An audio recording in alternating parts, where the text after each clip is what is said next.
What's up, everybody? Good morning and happy Monday. Dan Kasper Show is on the air on your radio dials, also online, sportstalk1051.com. You got the app, got your Google and Alexa home devices, the video stream up and rolling as well on YouTube, Facebook, and Twitter. Hopefully you all had a fantastic weekend. Maybe enjoyed a little bit of the weather before it's going to get nasty again this week, because of course it is. It's Wisconsin.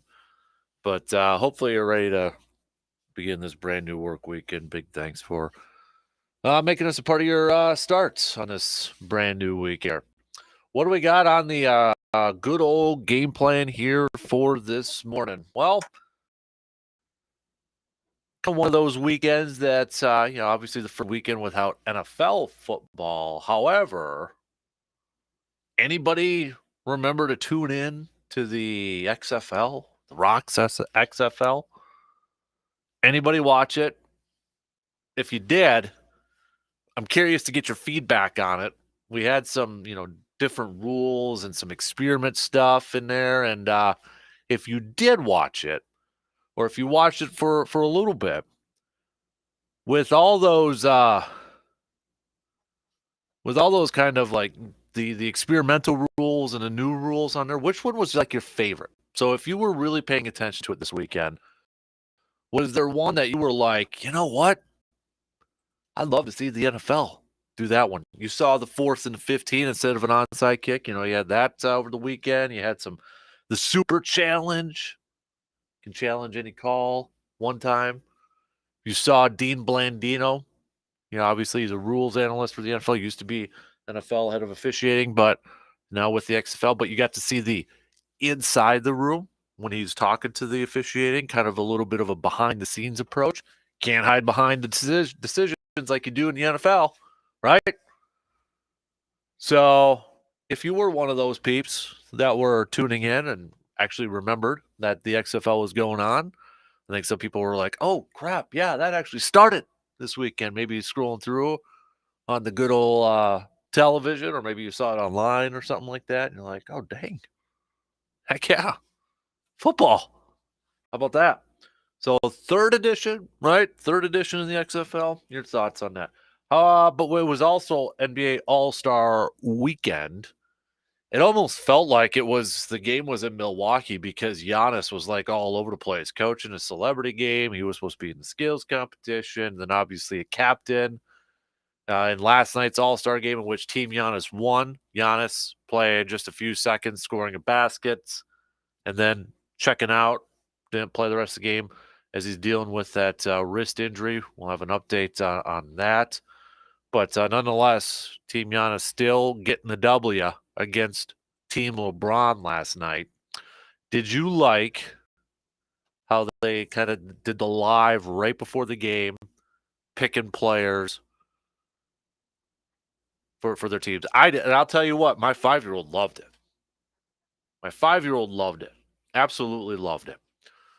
I mean, he was yelling, and proud dad moment, he said, I'm not a LeBron fan tonight. I'm a Giannis fan tonight. I'm like, all right. Yes, just even for a little bit. But he was hooting and hollering on who Giannis should be taking. Wanted to make sure that Giannis was going to take Drew Holiday. But what were your thoughts on it? I liked the live picks and that sort of thing. I know Coach Malone for Denver wasn't too thrilled of how the game was played style-wise and such. I mean, for crying out loud, though, we know the NBA All-Star game usually doesn't have defense in the first 3 quarters until they can hit that magic number in the 4th quarter there. But Jason Tatum putting up 55 points, All-Star game record last night. 55. Getting it done offensively last night. But looking at maybe the Donovan Mitchell, 40 points for Team Giannis. Damian Lillard, who was Giannis's first pick for the reserves, 26. Joel Embiid, 32. Kyrie Irving, 32 for Team LeBron. Jaylen Brown, 35 off the bench for Team LeBron. So, but your thoughts on All-Star festivities? And, of course, Slam dunk competition. We hear it every single year that the slam dunk competition is back. And usually it's not. But Mac McClung, slam dunk competition winner. Had some sweet dunks if you didn't see it. But a little side note. Do you know who his uncle is? Do you know who his uncle is? That'd be former Brewers pitcher Seth McClung. So you got a little bit of a connection right there. Remember Seth McClung there? But there's some sweet dunks. Former G League players. Like a lot of people are probably like, who the heck is that guy? You know, just a few days ago, he wasn't even on an NBA roster. He played for the 76ers G League, but was on it, then signed to the country. But it's one of those again. If you're one of the youngsters out there, you probably a lot of the younger fans have known about this for the last few years there because of online trending, stuff out there, videos, YouTube, TikTok, Instagram, all that fun stuff out there. But I gotta give the kid credit. That dude, whew, some sweet dunks, and they're like all in the first attempts too. It wasn't one of those like, all right, third attempt, and you're running out of time, and you just gotta do a little dunk here. No, that guy is an athletic freak. So, but again, it's I know Shaq said saved the dunk competition. Kenny Smith always with the line, the dunk competition is back. He said it again last night. It's like, okay, well, let's be a little patient there, but had that going on there too. We're getting closer to Brewers baseball spring training games actually starting. Now we could say this coming weekend here. So as we start to approach, some spring training games coming up here and such. Obviously, it's a little bit of a different spring training because of the World Baseball Classic and such. But nonetheless, we do have games starting this weekend. So as we inch a little bit closer and closer, opening day coming up on the March 30th, who is, with all the drama that it was with the Brewers this past weekend, who is the Brewer that has the most to prove this year? Now, if you were at MLB.com, you probably already saw who they picked for the Brewers because they have an article up there for every player, for every team. However, I'm going to allow it so you can expand it if you want to pick somebody else who is not a player. But if you want to stick with a player, you can. Because I'll just tell you right now, it's not that hard of a pick what MLB.com picked. Christian Yelich, okay? But if we expanded it to maybe incorporate Craig Counsell or first-year general manager Matt Arnold, who's the Brewer with the most to prove this year? And why? Why do you think that's the case? Maybe if we would ask this question earlier last week and then revisit it today, maybe it switches for you after the whole Corburn's ordeal from this last week. So maybe you're like, wasn't going to put a first-year general manager on there, but now I'm going to. Or maybe you're still sticking with Christian Yelich. It's been a couple years. Probably could say Christian Yelich has been on that list for a couple of years, and you're just not taking him off. Or is it Craig Counsell, especially with the uncertainty of his future with the contract situation with Craig Counsell? And for some Brewers fans out there, baseball fans out there, they've kind of had their gripes about Craig Counsell. I would say that's probably the minority, not the majority, but nonetheless, I'm sure some probably would still put him on that list. So, what do you think? Speaking of that Brewers drama sort of thing here, it was a question. I kind of saw somebody else ask something similar, but I'm going to put my own touch on it, my own little thing on it, if you will. But as a Wisconsin sports fan, kind of just a general question that we'll have running throughout the morning because I'm kind of curious. Maybe I'll put up a poll question on there. But as a Wisconsin sports fan, talking Packers, Brewers, Bucks, Badgers, what either annoys you or maybe disappoints you the most? I think disappoint is probably the way I want to go about this. What disappoints you the most? And I'm going to give you 4 options. Okay, is it no, the Packers kind of have a couple things on here. Is it the Packers like either their drama that they have the last couple of years with the quarterback, but that's one player that maybe we can also add, or is it the Packers' inability to have more championships? So maybe let's focus on that one. The Packers not having more championships, Hall of Fame quarterback play. Is it maybe you think the Brewers are too cheap? That they haven't the last couple of years maybe taken advantage of their cheap pitching, great pitching, and building a team around that, kind of pushing some chips in? Is it and this isn't necessarily for the Bucks, but is it maybe because maybe you're a little bit annoyed, maybe you're a little disappointed that you don't feel the Bucks get enough credit or get enough attention, whether it's from Wisconsin fans or the national media?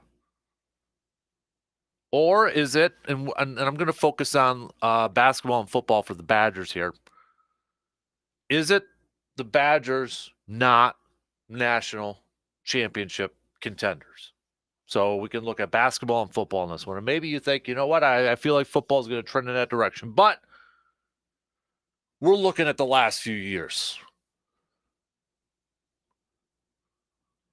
So again, as a Wisconsin sports fan, what maybe disappoints you the most? And I guess if you want to replace disappoint with annoy, you can do that too. Is it Packers not winning as many championships as you think they should have with their quarterback play? Is it the Brewers being too cheap for you, maybe not taking advantage of their stellar pitching, starting rotation that they have, and kind of pushing some chips in and trying to get that World Series, essentially, putting a lot in their offensive players and sort of thing? Is it, and this isn't really on the Bucks, but is it the Bucks maybe not getting enough attention, whether it is from Wisconsin fans or the national media, or is it Badgers, again, looking straight at football and basketball, because we know their hockey programs, especially the women's hockey program and their volleyball program, they've been involved in national championships. But is it the Badger football program and basketball programs not national championship contenders? Which one of those 4 bugs you the most, disappoints you the most? Maybe bugs. Well, maybe, kind of throw out bugs you the most on there. So kind of curious. You can hit me up on Twitter. I'll see if I can put up a Twitter poll. I know they put the max characters on that, so I don't know if I'll be able to accurately ask what I'm trying to put out there. But I'm really curious. To kind of see where this one goes out. I got a feeling I know where the majority is going to go. I think we all kind of know where the majority is going to go, but maybe I'll be a little surprised. So I'm not going to say it because I don't want to sway any picks. But we'll see where everything goes there. We're going to do a little studs and duds coming up at 8:05. If you want to participate in that, you can do so as well. Got a little motivational Monday story to come at you. We're going to do a little Monday morning quarterback in here.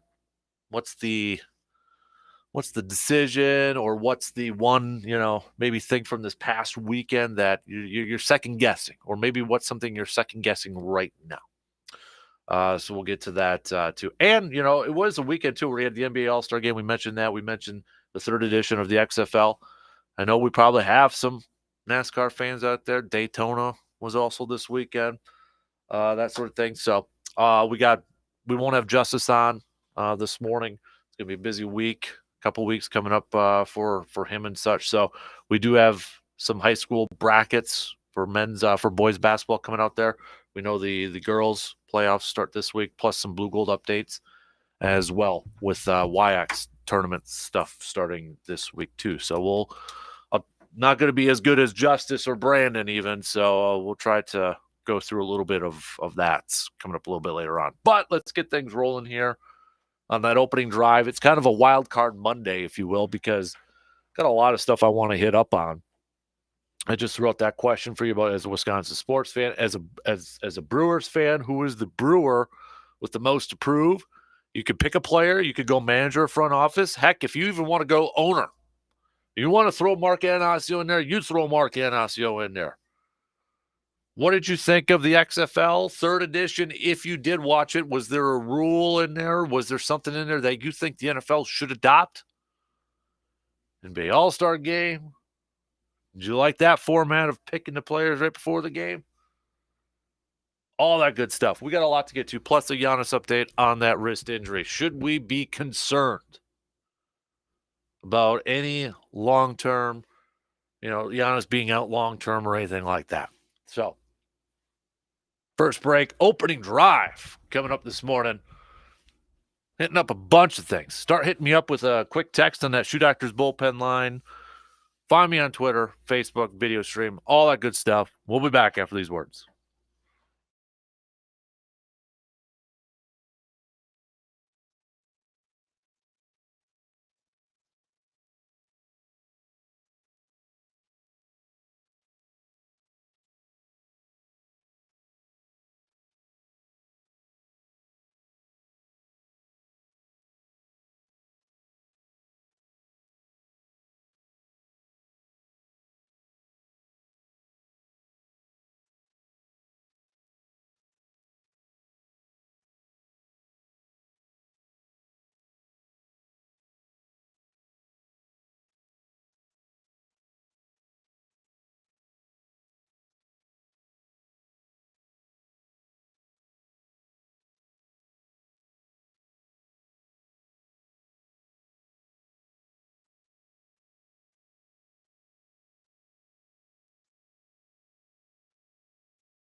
Brats are now available at Mike's Star Markets in Eau Claire. And if you had a chance this past weekend to grab some now, it's time for you to vote.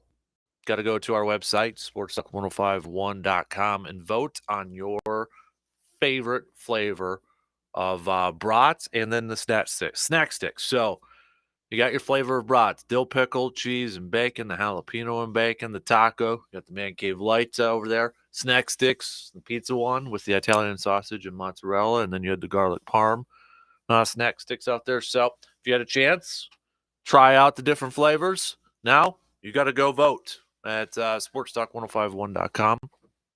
Just click on the enter and win tab, and you'll see the tab up there. We're going to put something up on the homepage probably later on, so you can just a direct link over there too. But that's where you vote. Let us know, and then that'll be the new brat. That'll be the new brat, and that'll be the new stack six over there. Again, big thanks to Mike Star Market for that, as it's going to go help Backyard Dreams as well. Your purchases of those brats and snack sticks going to help support Backyard Dreams. So I'm really excited for that. But if you haven't picked up your new ones out there yet, go ahead and do so. Okay, go ahead and do it. I got to pull up on my Twitter account here at DANKASPER as a Wisconsin sports fan. What bugs you the most right now?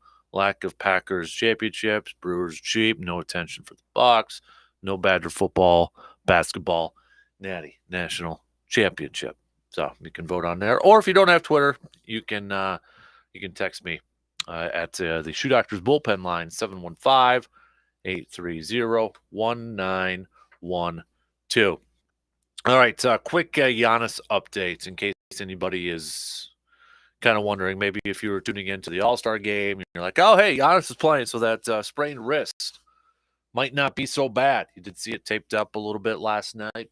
Got in the game, scored a bucket, and then made a quick foul and checked out of the game. And that was the only time we saw Giannis. So after the game, Giannis said taking it day by day, trying to get healthy. Obviously I had the incident 3 days ago. I don't think it's smart in any way to play a lot of minutes in the All-Star game. At the end of the day, obviously, you want to participate. You want to run up and down, joke around, have some dunks, create some work. But at the end of the day, I feel like you also have to be mature. Hard decision, but mature decision to kind of take a break here, take care of it, and hopefully I can be available for when my team when they need me. According to ESPN.com, Giannis will be getting more testing done on his wrist. He's actually going to be traveling to New York today. So he's going to be traveling to New York today to undergo further testing on that injured wrist. So fingers crossed here, people, that it's nothing too serious, that it ain't too bad. I mean, you don't like hearing, obviously. I mean, the fact that, he's traveling to New York for further testing on this thing. And it's like, oh boy, maybe it just isn't a little tweak here or there that it's because I don't know. Maybe hopefully I'm over exaggerating. Hopefully I'm over panicking or anything like that. But whenever you hear a player going, get further testing, evaluation, that sort of thing, you kind of get a little nervous there. Get a little nervous.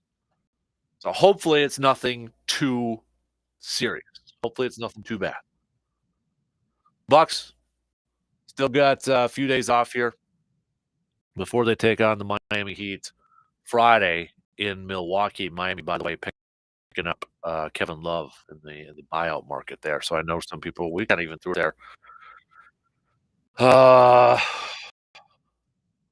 Some people are kind of throwing out there, could the Bucks make a play for Kevin Love? But he's hitching his wagon to the Miami Heat there. So anybody like the format? The kind of, I mean, a little bit of a different format with the All-Star game. We got the picks live, everybody's on stage, that sort of thing, like on the playground. I know that they went with the reserves first because they were trying to avoid the whole who's picked last sort of thing, which, I mean, okay, you know what? It happens, right? I mean, it happens. Somebody's gonna get picked last. Somebody's gonna get picked last. It doesn't mean in an all-star game, for crying out loud, that that is the worst player in the entire world. It doesn't mean that they are the, like, "Oh, we're stuck with this guy." Somebody's gonna get picked last. We don't need to try to coddle some of the feelings and make it feel a little bit better in an all-star game, for crying out loud. I know when I was growing up, you're like, "Okay, we're doing that," but then it's like, if the teacher didn't wanna do that, gym teacher didn't wanna do that, then they would pick the teams and that sort of thing. But, I mean, come on now. To do the reserves first so you're not focusing on that last picked player, then, what did it do? It turned into, "Hey, the starters." The Joker didn't wanna be the last pick, so he coulda drafted himself on Team LeBron. It's gonna happen. We don't need to overreact to that, okay?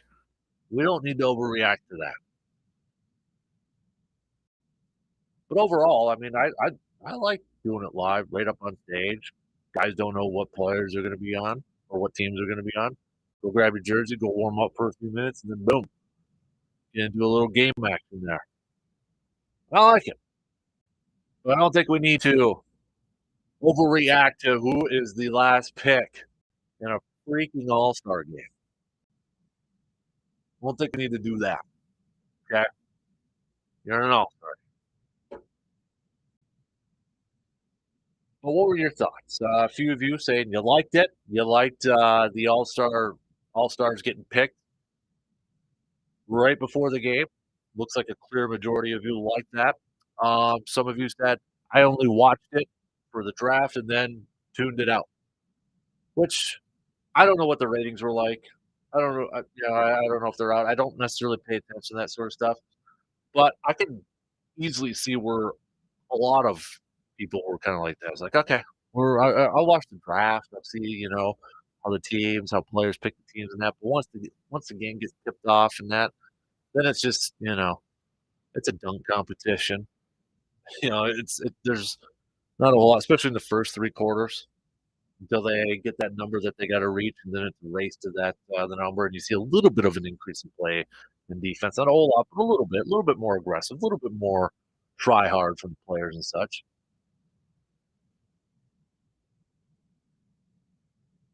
So I can see where some of you would be like, "Yeah, I only watched the draft."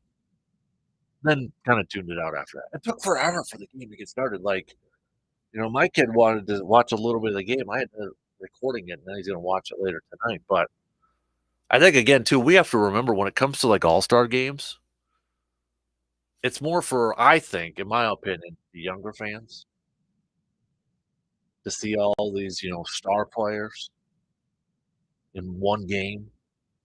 Because all day, my kid was asking me, "Who's playing? Who are we gonna watch? Who's good? Who do we get to see tonight?" Wanting to go over the rosters. John Moran. Is John Moran playing? Steph Curry playing? No, he ain't playing. So, I know we talked a little bit about when it comes to Pro Bowl and such, it's for those younger fans, but, you know, we have a little bit higher. I remember when I was a kid, I was geeked up about Pro Bowls, all NBA All-Star games, and that sort of thing. Now, not so much. Baseball, I still kind of, because I think majority of us would still agree, baseball All-Star game is still, like, the closest thing to an actual, like, there's not a lot of gimmicks in it. I mean, you can't have a pitcher that's gonna go up there and just, chuck up lolly balls and have a home run derby sort of thing. I mean, that's the closest thing to a real game, and I think that's where maybe some of the adults, sports fan adults out there kind of gravitate towards that game a little bit more. But in high scoring all-star games and, whatever the Pro Bowl is gonna continue to do to adjust, that's, I think, in my opinion, more directed towards the younger fan base. Just my thoughts, but I like the draft. I liked it. Your thoughts, you can continue to hit me up on that if you want to.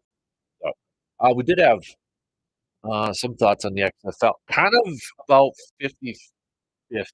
I'm looking at some of the texts and just kind of Going through some of them on here.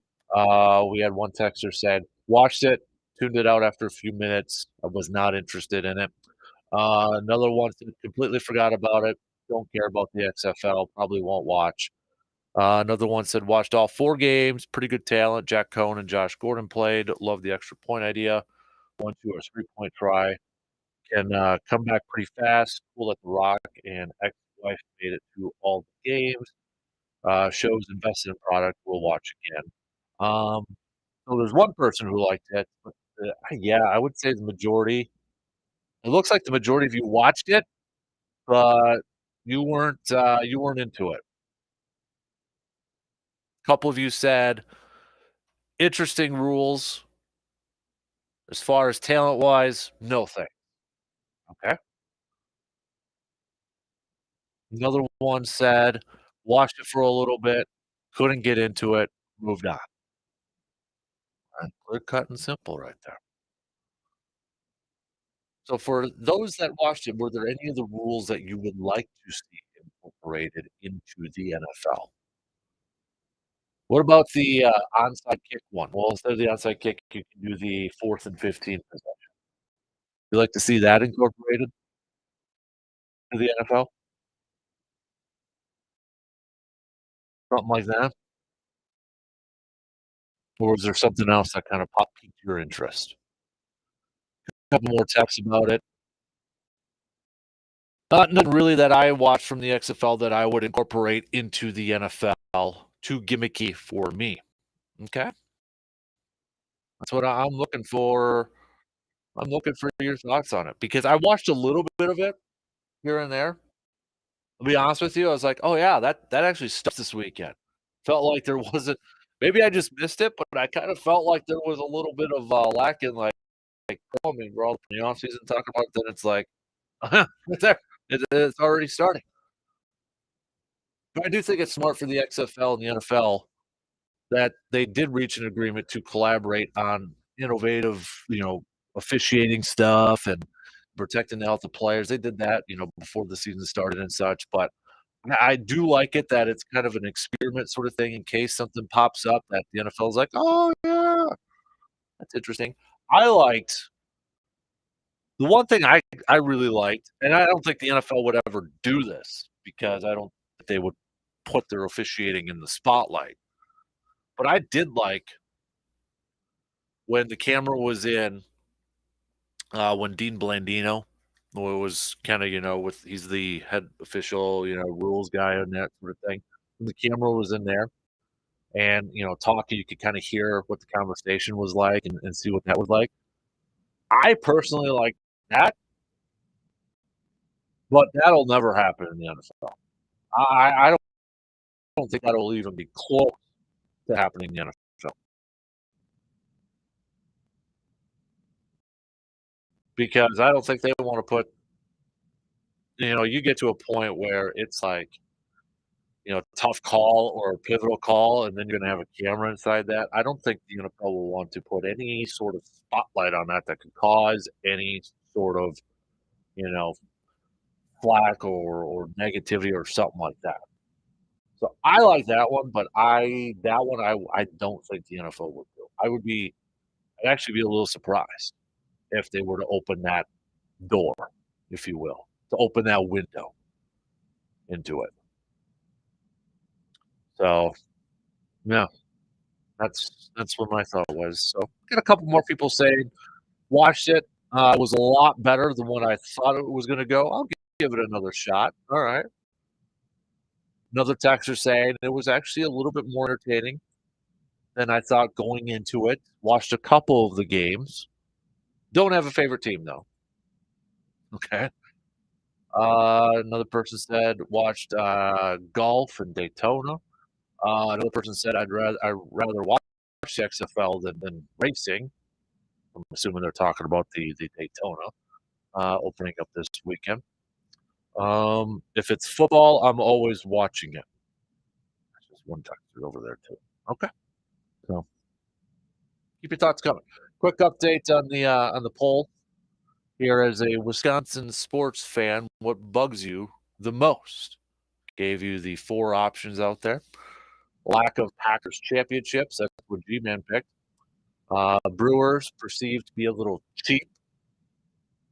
No attention for the Bucks, whether that's the national attention, national media, or maybe you think it's somewhere else, or is it no natty championships for Badger football?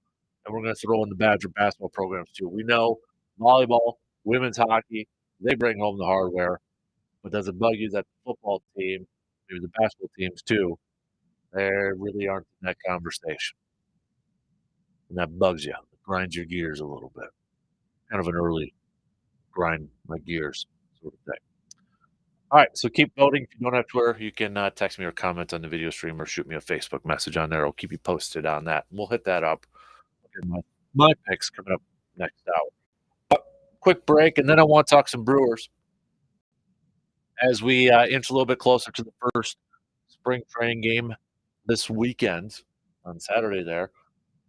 MLB.com had this article up. They picked a player for every team, the player with the most to prove. But I'm going to alter it. I'm going to expand it here a little bit because I think the last few days maybe has changed it here a little bit for Brewers. Which Milwaukee Brewer do you think has the most to prove? And I'm not going to narrow it down to just players. If you want to pick Craig Counsell, first-year general manager Matt Arnold, or you want to throw in the owner Mark Anasio in that thing too, you can. If you want to keep it a player, you can do that too. Who do you think has the most to prove this year for the Brewers? Make your picks. I'll tell you my pick coming up in just a couple minutes after these quick words.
A lot of us have been getting to that point now, starting to getting that itch for spring and summer to get here.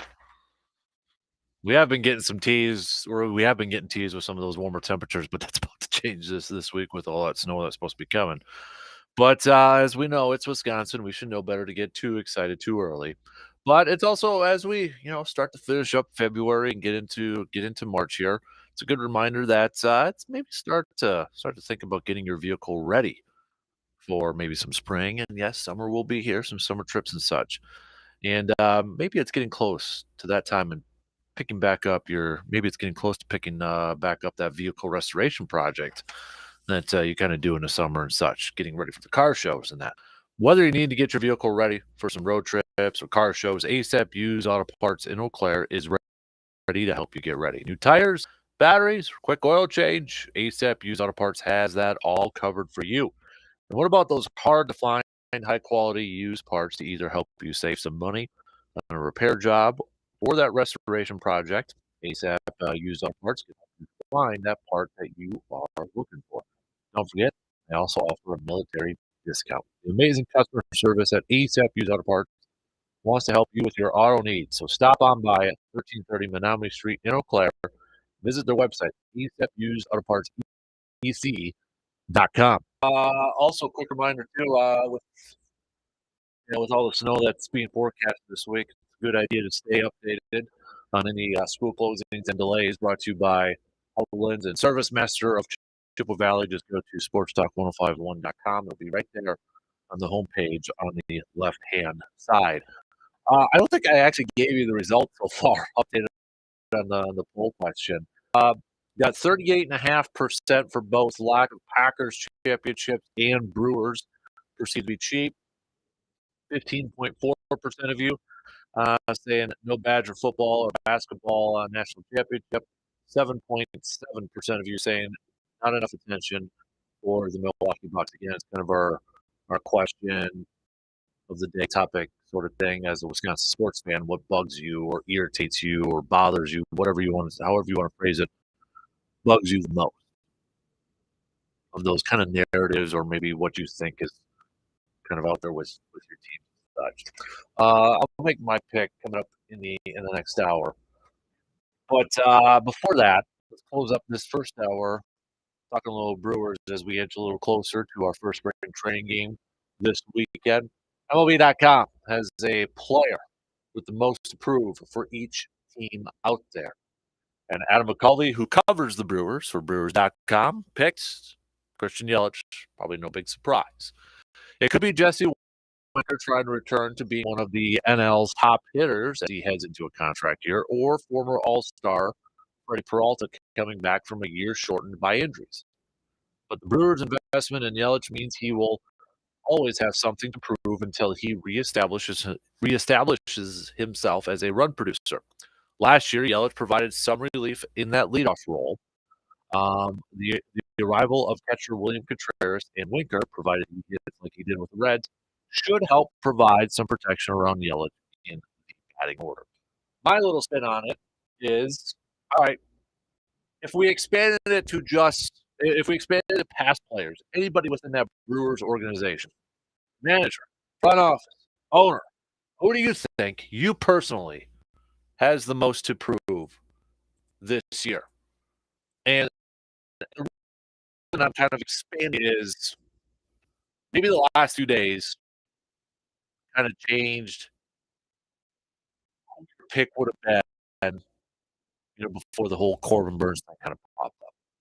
Maybe it was Christian Yelich, but now you're like, oh, now I'm going to Matt Arnold or Mark Anasio. They got to prove to me as a Brewers fan that they're in this to win it.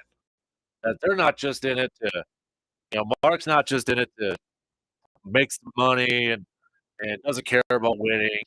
You know, I would have said Yelich last week, but after these last few days, I'm changing. That's where I'm adjusting him a little bit. I think Yelich if you're going to pick a player, he's going to be the most popular one because, just exactly what Adam McCulvey said. The contract he signed, and since then, the production that he has had, let's face it, hasn't That play hasn't been up to the level of that contract. It hasn't. Facts are facts. Is there something to build upon from last year? Maybe. Does he need more protection in that lineup, more consistency? Probably. Will that help it? Remains to be seen. I don't know if the plan's going to still be Christian Yelich is going to stay in that leadoff spot, or is it going to be, maybe trying to be a little bit more aggressive on the bases because of the bending of the shift. So, and Yelich led the team in stolen bases last year, but do they want a little bit more speed? Will they put a guy like Garrett Mitchell up there or something like that? I don't know what Craig Counsell's plan is, but I think if you were to stick with players, yeah, Christian Yelich would be probably the tops for a lot of people until we see, and maybe not those MVP numbers that we saw when what was it 18 and 19 such, but I think for the last couple of years we've been kind of saying even if he just gets to what he was doing when he was with the Marlins, 25 home run, 280 average, somewhere around there. Yeah, I'm sure he'd still be like, well, that's still, he's still getting paid to put up bigger numbers than that, but you know what? I think what he was doing in Miami a while ago. Player wise, yeah, I would agree. But I also think you can make the case for Mark Ananasi. I think he is, and Matt Arnold. I think those two are under the spotlight. If they weren't for Brewers fans, they are starting to, or maybe getting bigger for some Brewers fans. Because in Mark's case, you started to hear a little bit, maybe in the last year, or the last couple of years. And I know Brandon and I talked about it. You can listen to this episode of the Man Cave podcast. We kind of deep dive into that. But I think in the last couple of years, that spotlight on Mark, that question mark spotlight on Mark has grown for some Brewers fans, and that frustration has grown a little bit. They've wanted to see, this team maybe push the money chips on the table a little bit more. They wanted to push it and maybe try to go for it a little bit more. Take advantage of starting pitchers with a cheaper salary. Corbin, Brandon, Freddie. You had Josh Hader and Devin Williams is probably one of the best, if not the best, setup and closer duels in all of Major League Baseball. But there was issues and holes, mostly on the offensive side of things. And it's like, okay, you're getting by fairly cheap with this pitching staff. Can we invest a little bit more money into the offense? We've seen it before where the Brewers have invested in the offense when the pitching hasn't been as good. So why aren't they doing it? I think that's the question marks that a lot of our fans would have. We've seen the years where they've gone out and brought in a Mike Moustakas and a Yasmani Grandal and spent some money there. You can make the case that their starting pitching staff wasn't as good then. But now you're getting really good pitching staff. And I know they've gotten pay increases with arbitration and such, but it's still cheap considering what some teams are paying some high-quality Cy Young contending pitchers out there. But I think that spotlight now, when we ask that question, the most improved, I think there's going to be a larger group of Brewers fans that want Mark Ananasio to prove to them that he's in it to win it. You hear it every year from him that their goal is a World Series, to bring a World Series championship to Milwaukee. And it's not to say that they go out and spend more, that's going to automatically give them that championship. I think it's just fans want to see them kind of show it in ways that they are serious about bringing a championship. They're going out and bringing in players. So I think Mark Anasio is a person within this Brewers organization that a lot of people, I think it's more and more that fans want him to prove that he's in it to win it. Matt Arnold, first year guy, you can kind of look at like some of the moves, lack of the moves that he made. I think you can kind of go though, was that him or was that directed from the top? So I'm giving it a little bit of a pass, and I don't know how much involved he was in with the arbitration thing, with the report and what was said to Corbin Burns. I mean, I have to imagine Matt Arnold kind of knew the case. what the game plan was gonna be in that arbitration hearing, so the fact that if he knew that was gonna be brought up and, he allowed it, I mean, dude, now you gotta prove to me that you're gonna be, come on now.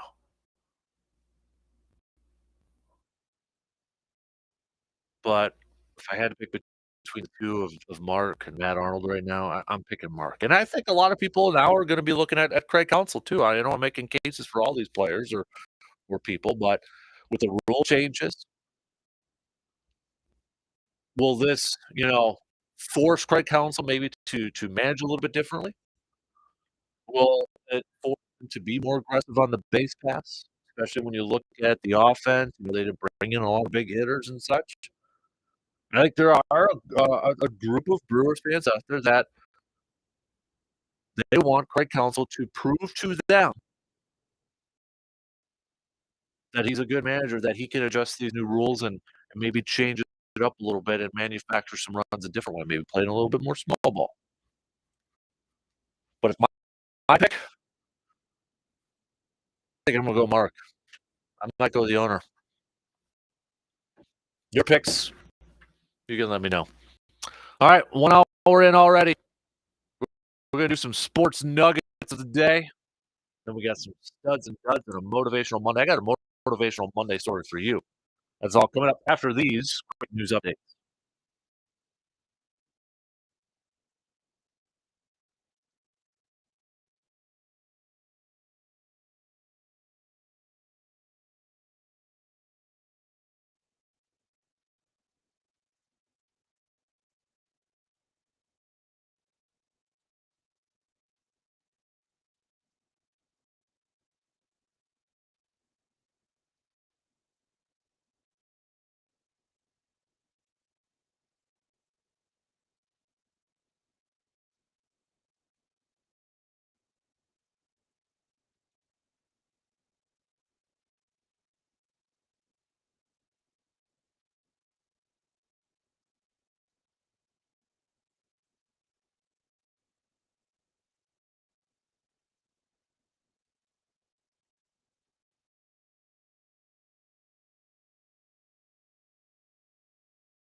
All right, second hour kicking off on this Monday morning of February 20th. Appreciate you all tuning in and checking us out, however, wherever you are listening to us from. Coming up this hour, we're going to talk a little bit more about what bugs you the most as a Wisconsin sports fan. We'll keep you posted on the poll question that we got out there. We got the 4 options.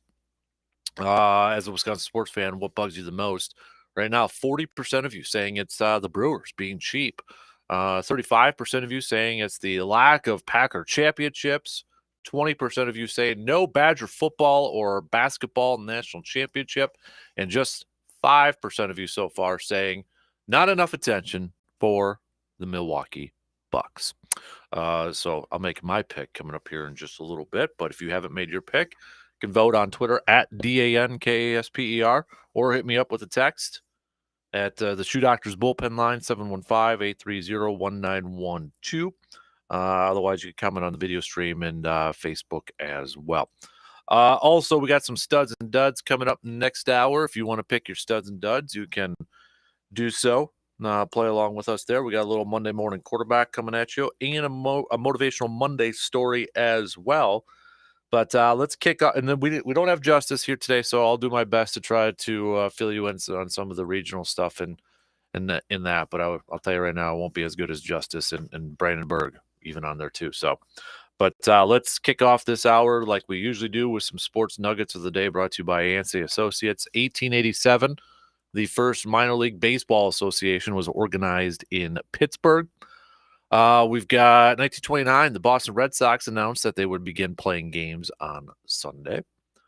We've got Clint Benedict with the Montreal Maroons in 1930 became the first goalie to wear a mask in the NHL.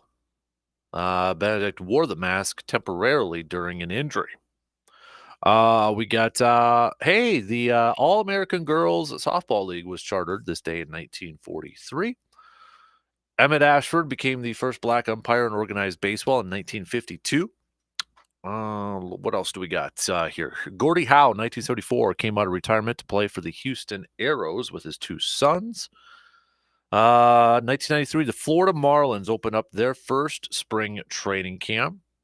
We got to 1997, Barry Bonds signed a contract worth $22.9 million over 2 years. I think that's about it. Yeah, those are just some of your sports nuggets of the day brought to you by ANC Associates here. So we had some brackets coming out for some boys hoops and such. Just kind of give you an update. Eau Claire Memorial did get a 1 seed in Division 1. They will play the winner between Rapids and Oshkosh West. Chippewa Falls, they got a 9 seed. They're going to be traveling to Superior to take on number 8 Superior. Marshfield got a 5 seed in Division 1. Some other ones here. Hudson also getting a 2 seed, and they will face the winner between 15th seeded Wausau West or 18th seeded Eau Claire North. Looking at just kind of looking at some of the regional stuff here. Looking at Division 2. Wait, do we miss a couple over here too? I just want to make sure we got some. Okay, so looking at Division 2 here now, because there are a lot of teams here. Shout out to Medford. Medford getting a 1 seed in Division 2. They will face the winner between New Richmond and Menominee. Rice Lake, 5 seed, taking on number 4 River Falls. Then we've got 11 seeded Hayward's going to be taking on number 6 Toma. That winner takes on La Crosse Central. La Crosse Logan is a 7 seed going up against 10 seeded Sparta. They'll be that winner takes on number 2 on Alaska. So shout out again, Medford 1 seed. Let's go, baby. Let's go. Some other ones of note in Division 2 here. I'm just kind of scrolling through. If I missed any, my apologies on here. I'm just kind of looking some in our immediate area. Okay, let's move on to Division 3 here. Osceola, the 1 seed, they will take on the winner between number 9 Barron and St. Croix Falls. Bloomer coming in as a 5 seed, taking on number 12 Spooner. That winner will be taking on number 4 Baldwin Woodville. St. Croix Central is a 6 seed, taking on 11 seeded Ellsworth. That winner will be taking on number 3 Northwestern. Somerset is a 7 seed, taking on number 10 Amory. That winner will face number 2 Prescott. West Salem is also a 1 seed. They will face the winner between Adams Friendship and Black River Falls. Stanley Boyd is a 12 seed. We got Kobe as a 3 seed. They will take on the winner between 11th seeded Altoona and 6th seeded Gale Electric Trepolo GET. Arcadia is a 7 seed, taking on number 10 Mauston. That winner will take on the number 2 seeded Elk Mount. So that's your Division 3. Some brackets here. Again, you can check out the entire brackets because there's a ton of teams on here by just visiting WIAAWI.org. Division 4 here, number 1 Unity. They'll be taking on the winner between Shell Lake and Webster. Washburn taking on Phillips. That winner will face Cumberland. We got 3-seeded Cameron taking on 11 Chautauqua Weyerhaeuser. Chautauqua Weyerhaeuser's 11 seed going up against 6-seeded Grantsburg. The winner of that game takes on number 3 Cameron. Boyceville's a 10 seed going up against Schwamigan, who's a 7 seed. That winner will be taking on number 2 Ladysmith. Fall Creek with a 1 seed. They will take on the winner between Colfax and Blair Taylor. Spring Valley is a 5 going up against 12-seeded Augusta. Cadott is a 13 seed going up against number 4 Melrose Mindoro. Regis is an 11 seed taking on Osseo Fairchild. Neilsville 7 taking on number 10 Mondovi. That winner will take on Durand, Arkansas. Just kind of going through. Yeah, we got good old the Fighting Chance Dickmans of Cashton will be taking on Boscobel, the turkey hunting capital of Wisconsin. At least that's what their sign says, or used to say outside. Been a while since I've been down there. Division 5 now. We got Solon Springs as a 1 seed there. We got but also Sirens, a 3 seed, Lux, an 11 seed, taking on number 6 Prentice. Fredericks, a 10 seed, taking on Mellon at 7. Hurley is a 2, taking on Mercer. McDonald Catholic, number 1 seed, taking on the 16-seeded Gilman. Rib Lake's a 9, taking on number 8 Turtle Lake. We got Clear Lake at number 5, taking on New Auburn at 12. Lake Holcomb, 13, taking on 4-seeded Owen Withy. 14-seeded Cornell taking on 3-seeded Prairie Farm. The Fighting Brandenburgs of Thorpe taking on the 6-seeded Eau Claire. Emmanuel Lutheran. Thorpe is 11. Clayton, number 7, going up against number 10 Flambeau. Glenwood City is a 15, taking on number 2 Bruce over there. So, all right, yeah, got a lot. Those will be starting up next week for the boys' side of things. We know girls starting this week here. Wrestling, we've got, Wrestling States coming up this week, later on this week. That'll all start on Thursday. Best of luck to all the individuals and teams, boys and girls. That'll begin some state wrestling this week. We had swimming going on this past weekend too, so congrats to all of those participants. Blue Gold wise, we've got basketball starting. Men's basketball tonight. You'll be able to catch that game right here at 105.1 FM and 790 AM and online at sportstalk1051.com. The WIAC tournament starting for men's basketball. They will be going up against Platteville in the first round here. Again, 7:05. You can catch that game right here at 105.1 FM, 790 AM, and at sportstalk1051.com. The women's, they'll be taking on Platteville tomorrow. So they'll be taking on Platteville tomorrow. Shout out to, by the way, Blue Gold Swimming and Diving. Their first WIAC Conference Championship since 1999, I believe it was. So it's been a while. So shout out to them. Baseball season also got underway for the Blue Golds. Women's hockey in that big weekend against River Falls. Well, man, if you were watching some women's hockey for the Blue Golds this past weekend against River Falls, you were in for a treat. And we know those two every year kind of go back and forth and such. But they got Blue Golds got the win Friday night, 7-4. Lost in a shootout on Saturday. It was a 1-1 tie, but double overtime loss in a shootout. Just fantastic games. Now they've got the WIAC tournament starting up later this week. So again, you can check out all the Blue Gold information at bluegolds.com. Whew. All right. Again, I know I can't break it down as good as Justice and Brandon. That's what they do for a living. But those are just some of the brackets and schedules and all that stuff for some of the local stuff out there, regional stuff out there. So, all right, tell you what, let's take a quick break so I can grab some water here, and then let's talk about, as a Wisconsin sports fan, what bugs you the most? Is it the Packers' lack of championships in the last few years? Heck, if you even want to go back to the Favre era, you can. I'll allow it. Is it the notion that the Brewers are cheap? Is it you don't think the Milwaukee Bucks get enough attention? Or is it the Badger football program and the basketball programs not national championship contenders? What bugs you the most? I'll be honest with you. The results are going a little bit differently than what I thought they were. And maybe it's a little bit of a recency thing, but they are going a little bit different, at least what it is on Twitter. If you don't have Twitter and you want to text me your pick, you can do so. I'll make my pick coming up in just a couple minutes after we take this quick break.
All right. How about this for a motivational story to get your week started off on the right note? Kind of like a feel good story there. Blue Jays manager John Schneider, not the Seahawks general manager, Blue Jays manager John Schneider performed the Heimlich maneuver on a woman who was choking in a Florida restaurant. So apparently, what had happened was that he learned the Heimlich maneuver in school, learned to or walked over to help. Turns out that he didn't know if he would remember how to do it, but he did save the woman by dislodging a piece of shrimp that was stuck in her throat. So, shout out to Blue Jays manager John Schneider for our motivational Monday, or kind of our feel good, story for Monday here, saving that woman's life. So, learn the Heimlich maneuver, everybody. Never know when it could, whenever you're going to need it. So, all right, we're going to get to, if you don't have your studs and duds, send those studs and duds on over. We'll hit that up around 8:05 this morning. Plus, I got a little Monday morning quarterbacking, which I'm going to hit up around 7:45, 7:50 here this morning. Kind of the second guess. What the heck were they doing with that decision? What were they doing there? I got my pick. If you want to make your Monday morning quarterback pick, you can do so as well. But the question I kind of threw out at the beginning, kind of a random question of the day, if you will. I don't really want to say random, but kind of I wanted to get a feel of what Wisconsin sports fans were kind of feeling like right now. And in case you missed it, it's as a Wisconsin sports fan, what bugs you the most? Whether it's like a narrative or whether you think it's true or not, but these are the four options I gave you. Lack of Packer championships, Brewers being maybe cheap, not enough attention for the Milwaukee Bucks, no Badger football, basketball national championship.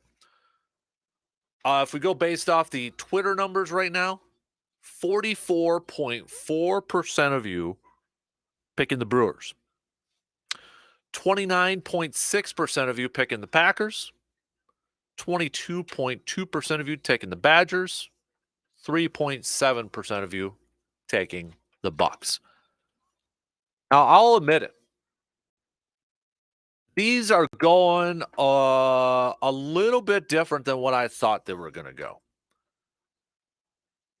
G-Man had texted earlier, lack of Packers championships.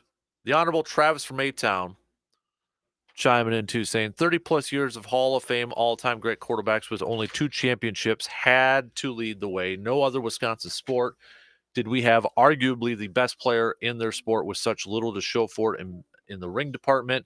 Yes, we have Giannis, but his team won recently and could again anytime. Surveyor, what bugs me the most is a lack of Packer championships, but mostly Packers fans demanding the team win the Super Bowl. It's extremely difficult to get there. But luck has not been on the Packers side for many games. We got another one here, cheap Brewers. That's from Steve from Eau Claire. I thought that it would run away with the Packers. I thought the numbers would run away with the lack of Packer championships. I thought that would be the leading vote getter. Maybe it's a recency thing with the Brewers and such. I don't know. But I'm actually a little surprised with the results so far. And maybe they'll change. We still got some time here. But so here's my pick here. I'll go through each one of these first. So the Bucks one. No attention for the Bucks. And I get where some people like, and the reason I put that one under as an option is because, once in a while you'll hear like people like say, ESPN not covering the Bucks, not a lead story, it's not a top headline. You go to ESPN.com, it's all about the Lakers who, have a losing record. It's not enough about the Bucks when Giannis dropped another 50-point game and that sort of thing. And I get it. Some people probably want the attention like, hey, something good is going on in good old Milwaukee and good old Wisconsin with their hoops team. You want the attention that is rightly deserved over there. For me, though, I'm okay with it because I feel like we talk about them, and maybe that's the thing. Like we talk about the Bucks. I do feel like not enough Wisconsin sports shows don't talk enough about the Bucks. Now, if you want to say that, I would agree with you on certain programs. I'm not going to say names, but I feel like they don't do enough to talk a little Bucks there. And I get it when football is king, baseball is there. You got college football, Bucks are kind of, fourth tier, fifth, whatever it may be. But we got a generational talent in Giannis and a team that just won a championship a couple years ago. I think we got to give them a little bit of credit where credit's due. But for me, I'd probably put that fourth on my list too, because I also feel like the more attention you bring upon a team, the more it opens to potential negative attention. Like if you like let's look at like the Lakers for an example. And I know that might not be the greatest comparison because it's the Lakers and it's LeBron and blah blah blah blah. But if the Bucks had as much attention as the Lakers, let's say the Bucks have a bad game or they go through a little bit of a stretch, like they just were when they were all hurt up, all you're going to hear about from those hot take shows then is going to be what's wrong with the Bucks. Bucks are overrated. Bucks are horrible here. Giannis is overrated. Blah blah. You're going to get all that manufactured crap. So I guess for me personally, I'm okay with the Bucks maybe not getting all the media attention, because I think that opens the door to potentially some other stuff that will just rile up fan bases, rile up Bucks fans, and maybe promote some manufactured stuff. I mean, for crying out loud, look at Green Bay. And I know this is a bad comparison probably because NFL and NBA, but you have the smallest market in Green Bay. Yet that's a headline driver over there with all drama. I don't want that for the Bucks. I'm not saying that there is. I just don't want that possibility out there. I don't want to hear about it, I guess. Call me a closed-minded fan, but I don't want to hear about it. So I'd probably put that fourth on my list. Third, I would put the Badger National Championship on there, whether it's basketball or football. Now, I think you've got excitement, little hype surrounding the football team now. Arrows trending upward. The Luke Fickell era. People are excited. Fans are excited. You're going to have the expansion of the college football playoff.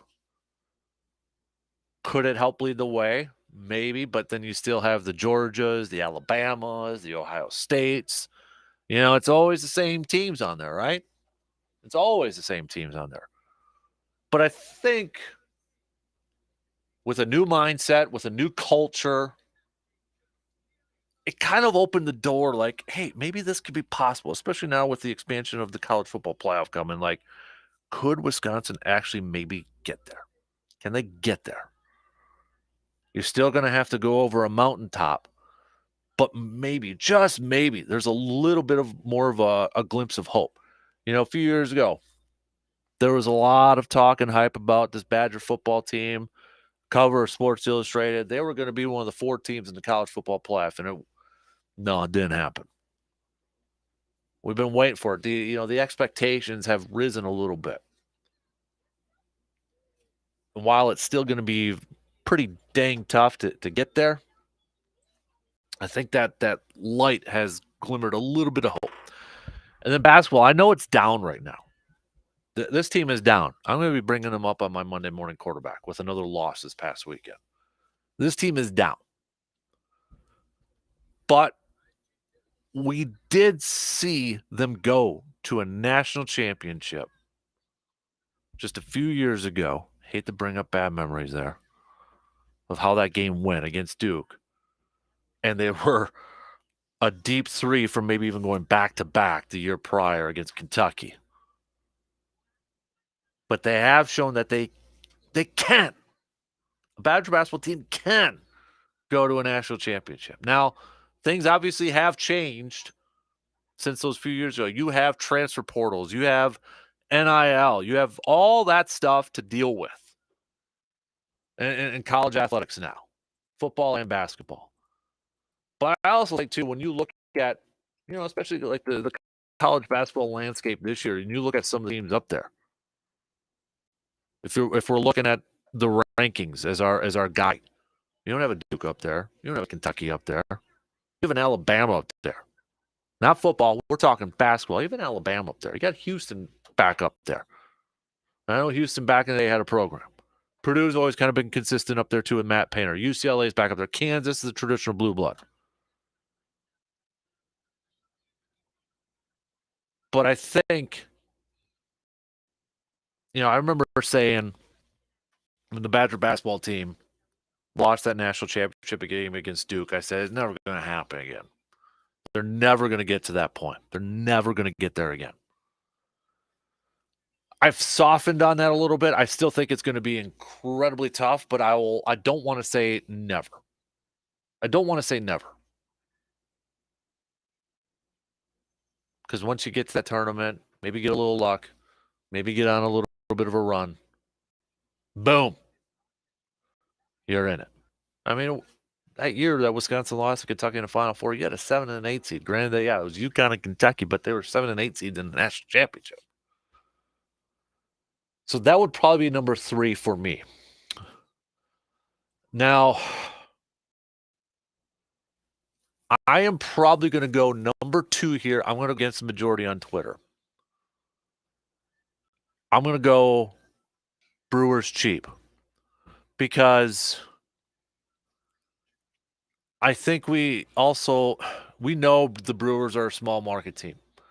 We know they're probably never going to be able to shell out the money like Steve Cohen can do with the Mets, Yankees can do over there, whatever, Dodgers. We know that's not going to happen unless there is a new owner that just has a boatload of cash. But I think at the same time, is there going to be that owner that comes in that's going to have the same amount of money as a Steve Cohen, Dodgers owner? Is there going to be that type of owner that's going to come to Milwaukee, keep that team in Milwaukee, that media market in Milwaukee? We're going to have that type of owner with the Brewers. It's going to be tough. So they're always going to be, I shouldn't say always, I just got done saying that, more likely they're always going to be a smaller market team with a smaller budget than a lot of those other teams. But I could also see the thing where, we're just saying, like, I'm one of those too. I wish the Brewers might have pushed the chips in a little bit more and taken advantage of what they've gotten with their pitchers. The talent that they got with their pitchers the last couple of years. I think we've done this before, and the majority said yes, they would be okay with this. Would you do what the Royals did a few years back? Back-to-back World Series, they got one championship. They ain't relevant now. They had a lot of young talent. They pushed it in. They went for it.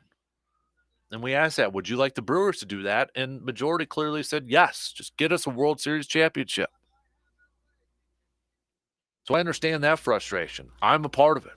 I wish the Brewers would be a little bit more aggressive and surrounding their young stud pitching group with some more consistent offensive help. But at the same time, this is also, I think, what we probably should have expected with the Brewers. It's going to be a smaller market team, and they're not going to be able to outspend everybody out there. They're not going to be able to bring in $300 million players and all that sort of stuff. But it is a little frustrating. I am definitely irritated with how the Brewers have gone about business this offseason and this year. There's no question. I am irritated. It bugs me. But I think I have to go number 1. It's the lack of Packers championships. I think I have to go with that one. Because even if you want to expand it to Favre, I'll kind of just leave it with the Rodgers era here. 1 Super Bowl appearance. 1. And I am a firm believer that getting to the Super Bowl is very hard. I've always said you need a little luck involved. You got to be hot at the right time. It is hard. It's hard to win 1. But kind of like the Brewers here a little bit. You had that quarterback, one of the best to have ever done it. For some, the best to have ever thrown a pigskin.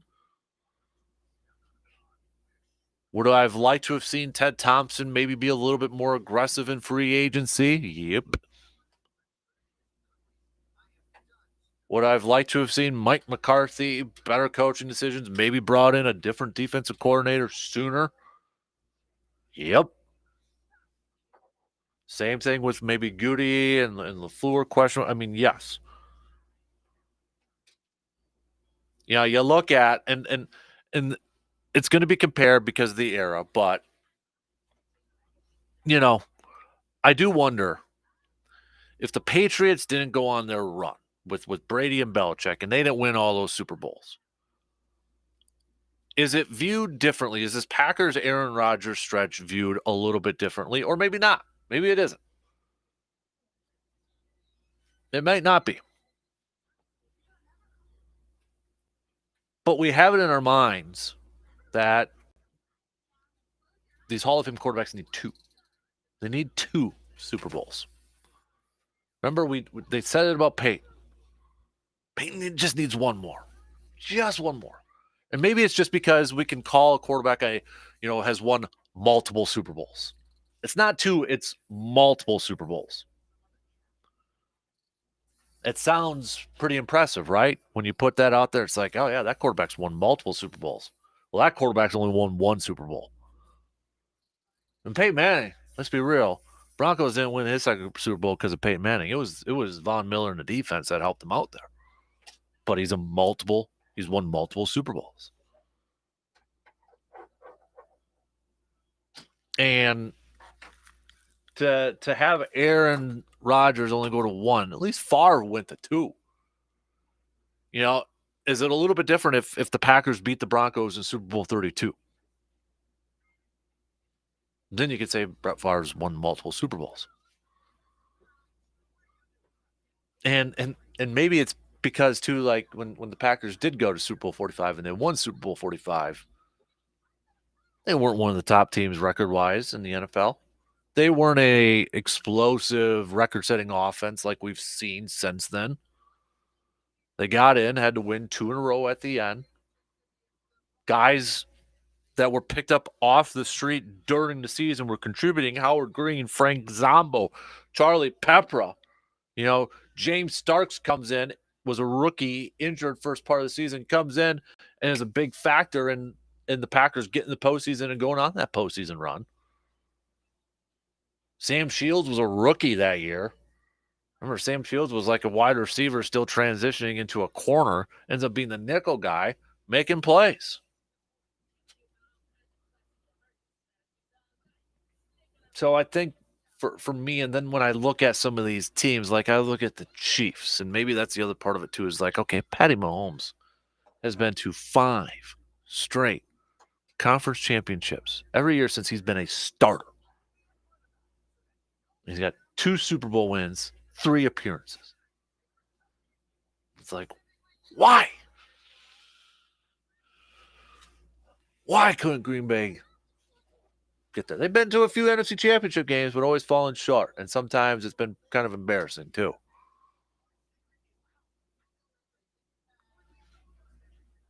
But I'm one of those too. Like obviously I love more, but it's like I just want one more. I'm being greedy, and I'm being greedy. I totally get it. I didn't go through the '70s. I didn't go through the '80s. You know, I kind of chuckle at when everybody tells me this. Well, you didn't go through the '70s and '80s. I know. You know what? I don't want to. Okay, I don't want to. I feel like some people use it as a badge of honor. You didn't go through that. Good. I'm glad I didn't go through that crap. I don't want to. I want to continue to be greedy. I want to continue to be, being spoiled with quarterback play. I don't want to go through the 70s and the 80s, okay? So don't tell me anymore that, well, you never went through that. You don't know what. I don't care. I don't want to go through that crap. I want to be greedy with quarterback play. I want that to continue all the time. I know it's not going to, but I want it to continue. So I guess what I'm saying is I get it. It's really hard to get to the Super Bowl. It's really hard to win it. You need some things to go right. You need a little bit of luck. You need to be playing really well. But oh, we couldn't have one more with one of the best of all time to do it. And if we expand it to even Favre back in the day, that bugs me. That bugs me. The online poll has gotten a little bit closer. Brewers still leading at 41.2%, but the Packers are climbing up there 38.2%. Badger football, basketball 17.6. Bucks attention has dropped down to just 2.9%. All right. We got to take a quick break here. We'll do that. And then I got a little Monday morning quarterback, and I'm second guessing something here, or I'm questioning something here. And we're going to go to the Badger basketball team. I know they lost for them, but we're going to focus on a player on this one.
You just heard it there. Careers and Beers coming up this week, February 23rd, 4 p.m. to 6 p.m. at the Brewing Project.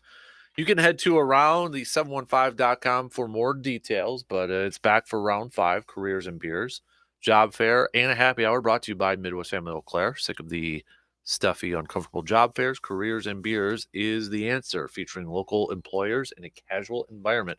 Free to attend, plus you'll even get a free brew on the house. Again, Friday, February 23rd, 4 p.m., 6 p.m. at the Brewing Project. Since we're talking some dates here, don't forget about the Wisconsin Sports Show, beginning March 17th through the 19th, Chippewa Valley Expo Center. You can head to our website, sportstalk1051.com, click on the Enter and Win tab there, and enter to win for your chance to win some tickets to the Wisconsin Sports Show. You can get more details on the show by visiting wisportshow.com. All right, let's finish up the second hour here. You can keep voting on the poll question at Twitter at DANKASPER. Get you updated on some of the latest results there. But let's do a little MMQB, a little Monday morning quarterbacking. What are we like second guessing, or what are we, kind of maybe doing a little criticizing, or what could we maybe change up if we were in that position to do so? I'm gonna go with the Badgers. Badger basketball team losing again, this time against Rutgers, 58-57 over the weekend.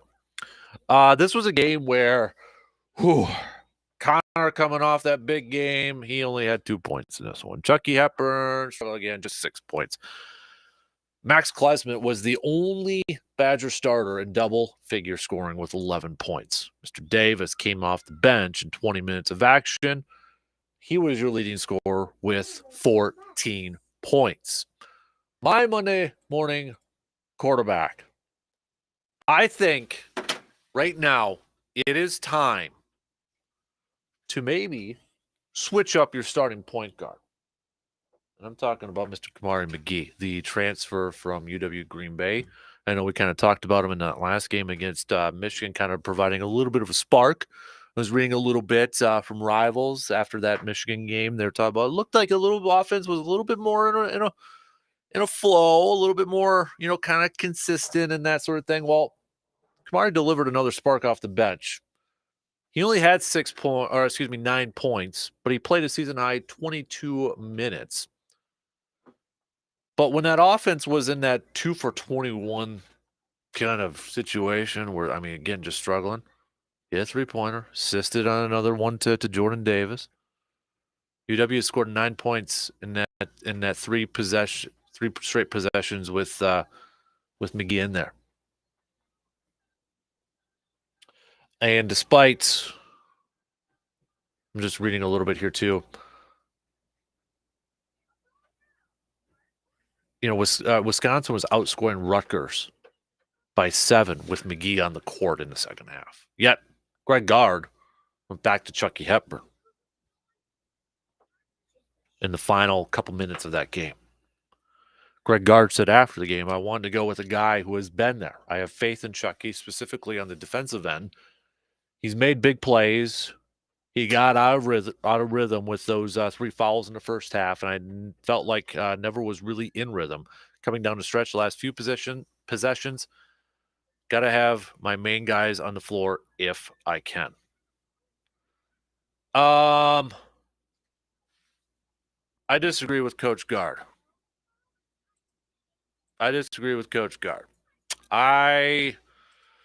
He talked about how Chucky wasn't in a rhythm. Never got in that rhythm.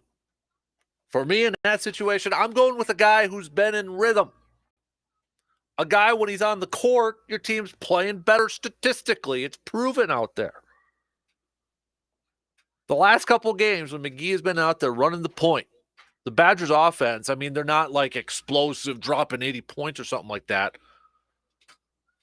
But he just provides a calming presence, it feels like. And I know he played 22 minutes in this game. He finally got an increase. That better continue, but I'm thinking now in these tough situations, in these crucial situations, closeout games. I want to put a guy out there, Chucky, okay, he's been there before.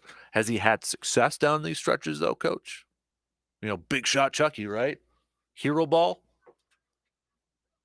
McGee looks like the guy to me that I'd want down that stretch.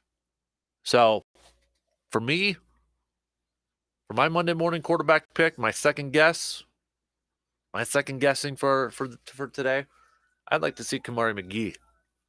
Maybe get continuing to get more minutes, but maybe putting him in those situations at the end of the game. Do you even put him in the starting lineup at this point? I don't think Greg Gard's going to do that. And I do think there's a value of bringing somebody like him off the bench in a 6-man type of role. But I think down those stretches, how do you take him off the court? How do you take him off the court? I don't think you can. Not for me, at least. All right, so we got a few minutes to the top. Before we kick off the next hour with some studs and duds, let's regroup here because I threw out a lot in the first 2 hours that I want some feedback from y'all. Okay. First up, Brewers. Who has the most to prove this year? I know MLB.com did it for players. Who is the player that has the most to prove?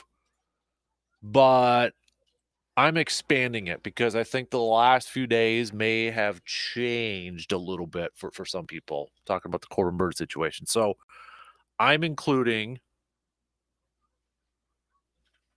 Mark Anasio, Matt Arnold. You want to do front office?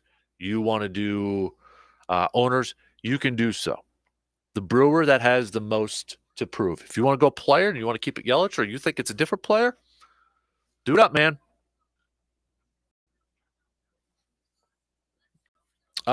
So hit me up with that with a quick text. Anybody watch the third edition of the XFL? A lot of people chimed in on that in the first hour. I would say 75% of you were like, not really into it. Few of you, though, who did text in with some thoughts, enjoyed it. What I was asking, though, first, besides your thoughts on the third edition of the XFL, was there a rule or something about the XFL? We know the NFL is doing so. They've agreed with the XFL, going to do some experimenting and that sort of thing. But was there something that popped up from this weekend's games where you're like, you know what? I think the NFL should adapt that. What do you think of the All-Star game with the players being selected at the beginning? Majority of you saying you liked it, but then you shut it off after that because it's really not a game after that. If you have anything else to add to that, go ahead and do so. And then, of course, as a Wisconsin sports fan, what bugs you the most? Twitter poll update. It was the Brewers, but the Packers have overtaken the votes right now. Quite a few votes actually coming in for the Packers right now. 45.2% of you saying it's the lack of Packers championships. 38.1% of you saying Brewers being cheap. 14.3% of you saying no Badger football or basketball national championship. I'm talking obviously in recent history, not in the 40s and such. And then 2.4% of you saying not enough attention for the Milwaukee Bucks. So for the longest time, all morning, it was the Brewers that were leading it, which kind of surprised me a little bit. I don't know if it was a little recency effect, but Packers now overcoming that. If you don't have Twitter, you can vote by just hitting me up with a message on Facebook, commenting on the video stream, or if you want, hit me up with a text on the Shoe Doctors bullpen line. Okay? So we'll get back to that too if you are just joining us and missed out on that. And tell me why. Give me a little bit of an explanation if you can. All right? If you want to play play along with us for some studs and duds, you can send those babies on over too. I'll get to mine coming up here in just a few minutes as we kick off the 8 o'clock hour here in just a couple minutes. Got a few studs on here Feel like duds, I mean, you can kind of do a little rinse and repeat again if you want to go with Badger Hoops.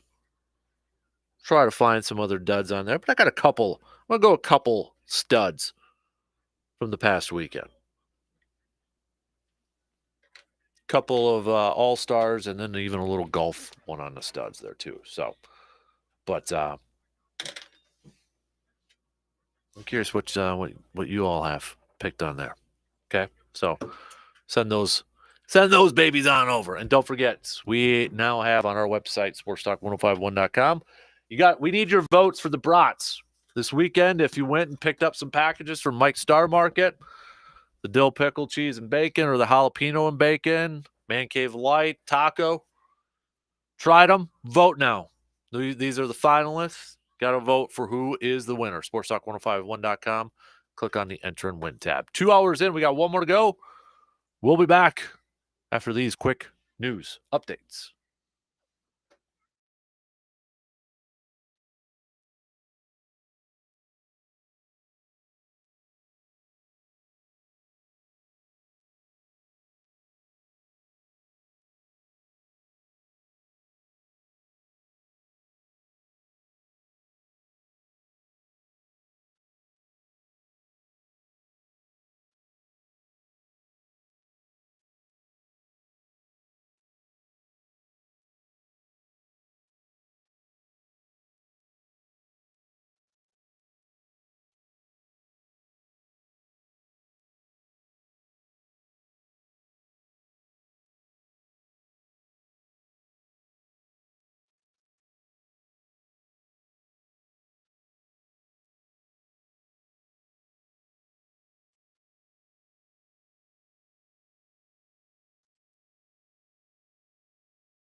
All right, here we go. Final hour on this Monday morning of February 20th.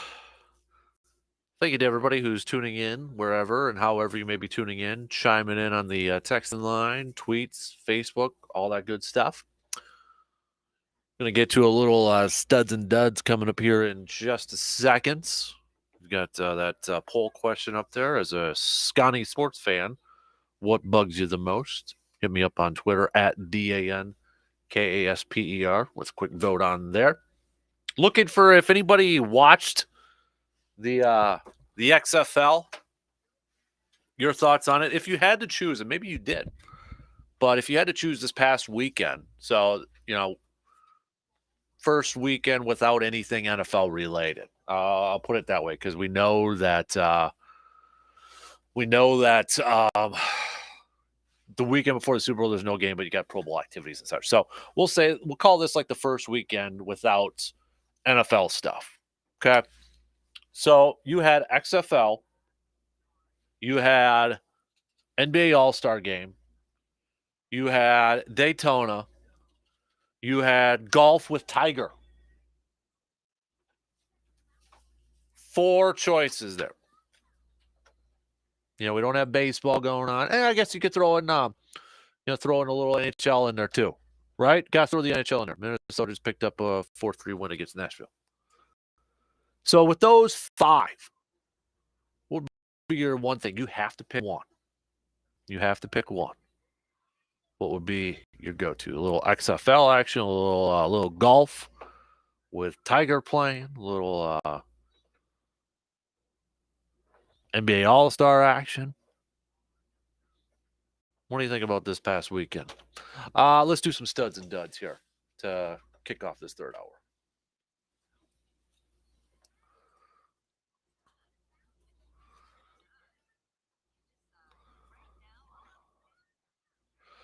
All right, so studs and duds time. We're going to go with some studs. We got a couple of NBA All-Star players up there. Jason Tatum dropping 55, setting an All-Star record. His teammate Donovan Mitchell also putting up 40 points. Those two helping make up the slack for Giannis not playing besides his first 2 points early in the game.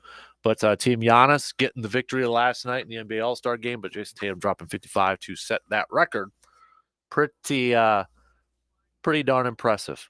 Max McClung, the slam dunk competition winner, had some sweet dunks the last few years.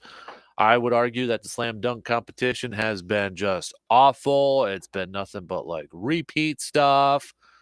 So, yeah, I'm going with Max McClung having a fantastic slam dunk competition. Plus, he's the nephew of former Brewers pitcher Seth McClung. I'm going John Rahm as my other stud from but that's 5 wins in the last 9 tournaments. The number 1 golfer in the world, number 1 ranking. The dude is on fire right now.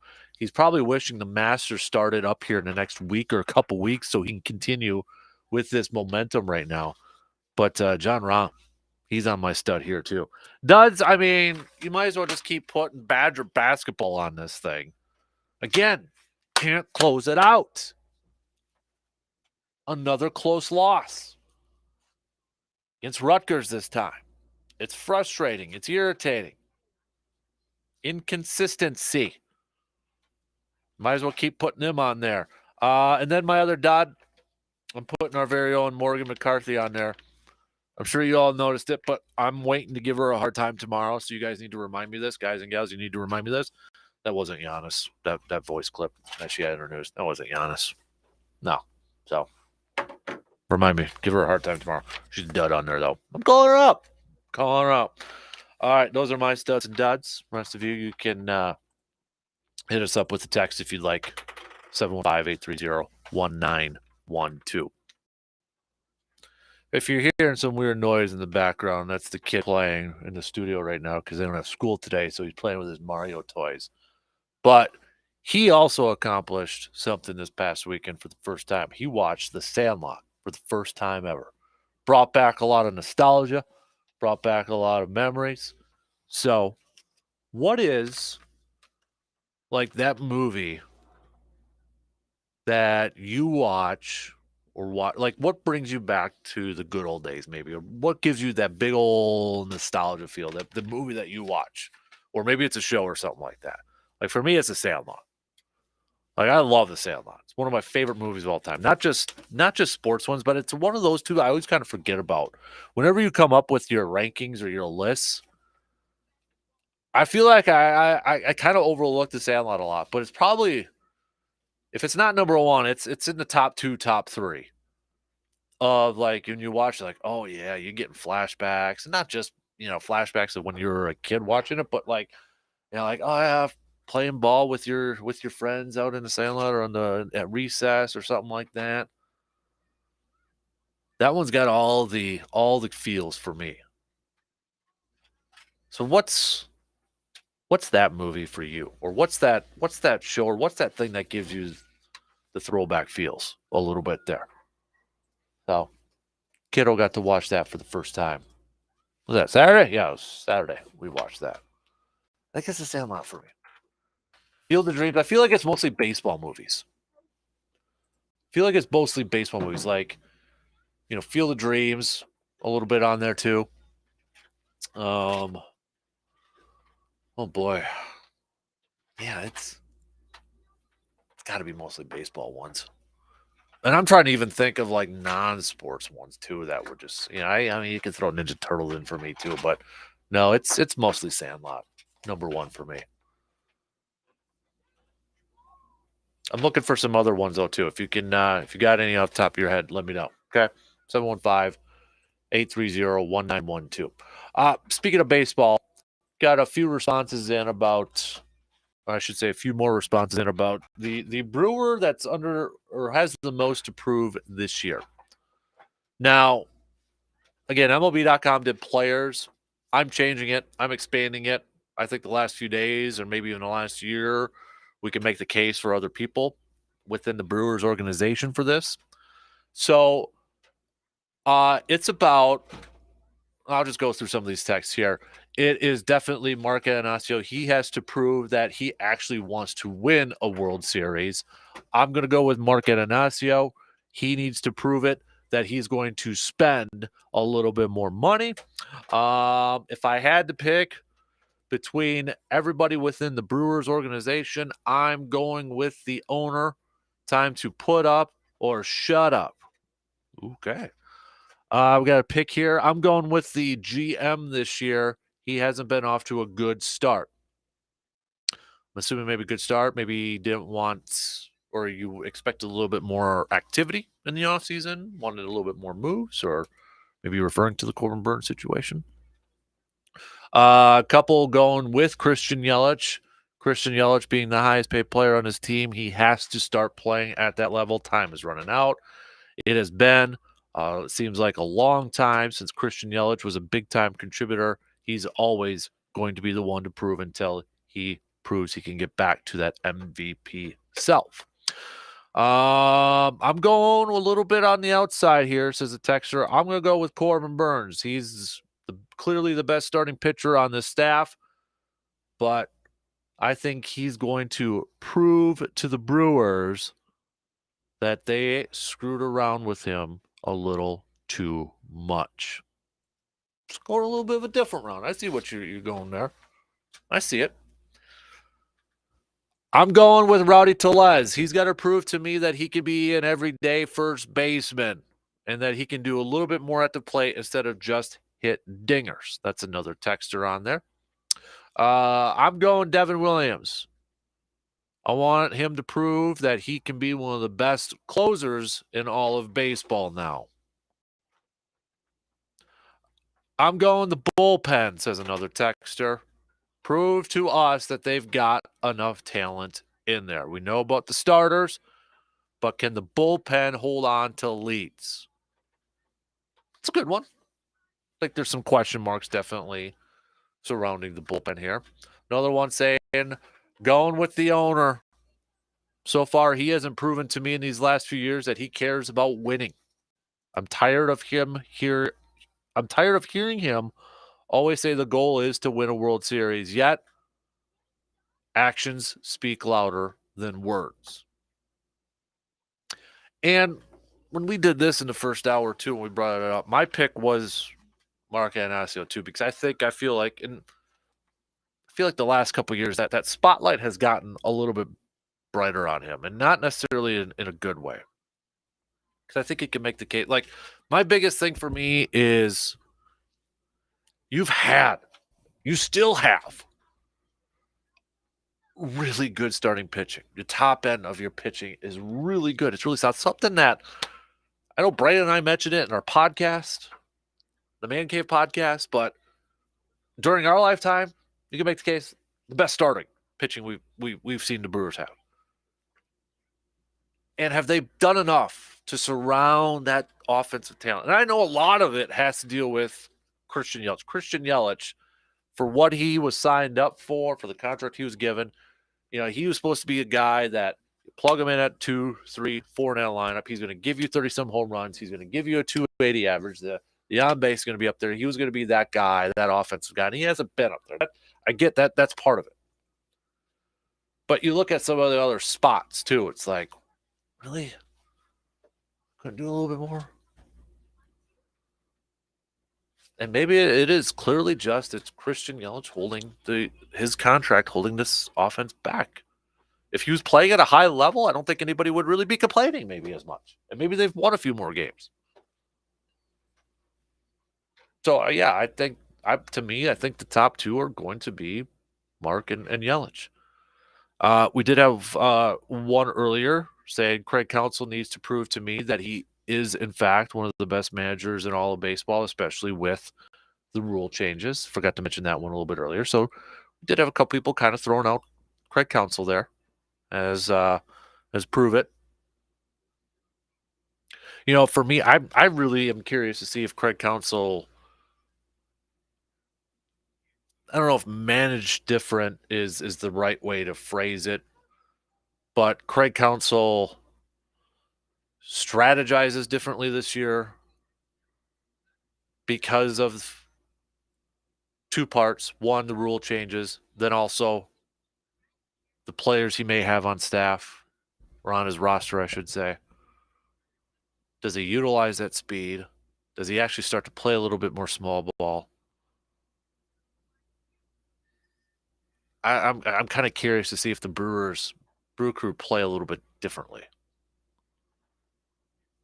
Here's an interesting one. My prove it player is going to be Willie Adames. If he wants to be one of the highest paid shortstops out there, let's see continued improvement from the shortstop. Another one, Luis Urias. He needs to prove to all of us that he is an everyday player. Keep them coming. All right, we got some good ones out here. Keep them coming.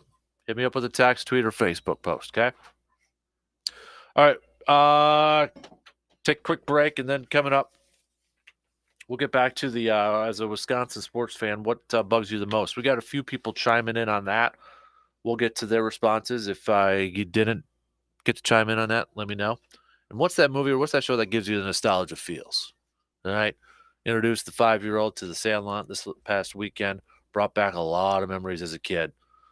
So what's that? You could leave it a sports one, or you can go, if you want to expand a little bit more, you can too. But what's that one that kind of gives you the feels like, kind of just puts a smile on your face too? Thinking about the good old days, the good old times. What's that one? Let's get a good list going here. We'll take a quick break, and then we'll have more coming up after these quick words.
Price, quality, and customer service. That's the big three I look for when I'm looking to get a big project done. And sometimes it can be hard to find all those three in one spot.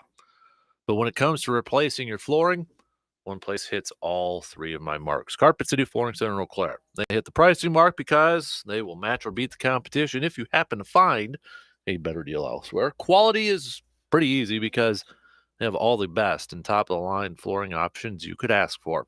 They carry the best brands in carpet, tile, luxury vinyl, and more. Customer service, well, I can talk to you all morning about their customer service. It is easily one of the best, most courteous, helpful, and friendly staffs you could work with. They're with you through every step of the process, from finding the floor that fits your budget and what looks and works the best in your home or office. Taking on big projects can be a little nervous to think about, but when it comes to replacing your flooring, that nervousness goes away with the help from Carpet City Flooring Center in Eau Claire. All you got to do is visit them today at 3109 East Hamilton in Eau Claire and check it out for yourself. All right, let's catch up on some more messages here. A lot of you texting in. Valley Dave, this is a new texter here. The Goonies watched it with commentary on Saturday. Sandlot and Mighty Ducks 2. I got another pick for the Sandlot. Got a pick for Field of Dreams. Got a pick for Varsity Blues on there. Got a pick for Remember the Titans on there. Okay, keep these coming. Another text. I'm sick of the Brewers being so cheap. For as long as I can remember, they are a glorified farm team for the clubs who will spend money. Okay. What else do we got here? Badger's new AD isn't afraid to make a splash. Do you think a similar thing happens to guard? I know we've touched on this a few times, and I know we've talked about it with RJ Cardinal a couple times too. I I don't think it'll be this offseason. I don't think that'll be the case. Now, if something similar happens next year, maybe, but I don't think it'll be this year. What else do we got here? The one that bugs me the most is easily for me the Packers, but I'm a little biased because I'm a huge Packers fan. Really disappointed that they don't have more Super Bowls than just two if we factor in Favre's era as well. In case you're just joining us, that was kind of our question of the day, topic, question, whatever we want to call it here for this morning. I put it up on Twitter, but I know some of you don't have Twitter to vote on. But as a Wisconsin sports fan, what bugs you the most? Lack of Packers championships, Brewers being cheap, no attention for the Bucks or not enough attention for the Bucks, or no Badger football or basketball national championship. And so far, the results on Twitter, for the longest time, it was the Brewers, but the Packers have overtaken them now. 45.5% saying lack of Packer championships. 38.6% of you saying it's the Brewers being cheap. 13.6% saying no Badger football or basketball national championship. We're talking recent history, too, by the way. And then not enough attention for the Milwaukee Bucks. If you want to vote, you can do so at DANKASPER on Facebook, or hit me up with a text. I'll check out some more texts coming up a little bit later on.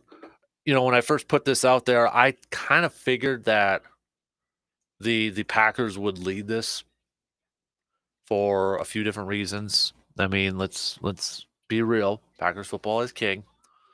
Gets the most attention, gets talked about the most. And when you look at recent history, if you kind of do the last few years, it's been a big frustration point for a lot of Wisconsin fans out there. I'm not surprised the Brewers are second. I'm a little bit surprised. For the longest time they were leading this poll. And maybe it's a recency thing with the whole Corbin Burns situation. If the Corbin Burns thing doesn't happen, is it as close? Are the Brewers leading in this poll? I don't know. I think some of the votes, I don't know who all voted and such, but I think some of the votes were swayed from the last few days. And I am a little pleasantly surprised that Badger football and basketball is up there.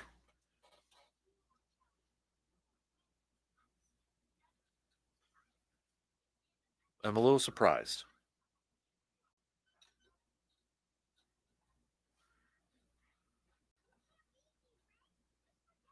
So interesting.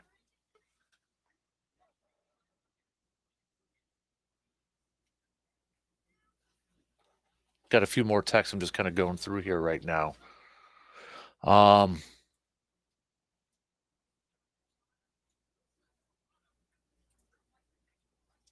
Yeah, I'm just sorry. I'm just kind of reading a couple of these. Some of them I can't say on the air right now because some people are just really frustrated with the Packers ones on here. Using language I can't say. So if you're texting something over here, just make sure I can use it or I can say it on the air. Maybe you just you're kind of using it as a little bit of a grind my gear sort of thing here. But I'll try to clean this one up. It is 100% the Packers. I am so angry about the last 20, 25 years with all the quarterback play that they've had, and they've had some other good players on their team that they don't have more championships. I'm trying to generalize it because there's a lot of words in here I can't use. So didn't mean to bring up a sour point for some of these people out here. Sorry, didn't mean to do that. But no, like my pick was, if in case you missed it over an hour ago, my pick was I picked the Packers. Just and I think the one thing too when it comes to lack of Super Bowls, I do think it is. I think sometimes we don't realize how hard it is to get to the Super Bowl, or how how hard it is to win it. Brady and Belichick, I think, made it look incredibly easy. Um, then you look at Patrick Mahomes and such, and you look at the last couple of years, and it's like, whew, it's frustrating to me. It's frustrating to me. It's not necessarily. I'm trying not to use Brady and Belichick as a comparison because it's so unique. It's so rare that I'm trying not to use those as a comparison. But then I look at like Patrick Mahomes and the Chiefs, and I look at 5 straight ever since Patty Mahomes has been a starter. 5 straight conference championship appearances, 3 Super Bowls, 2 wins. That to me is like the frustrating thing. I remember, like going through the playoffs, watching. I was talking to a buddy of mine, and I'm like, man, like why is Green Bay not? How do we not have another Super Bowl? How do we not have another Super Bowl?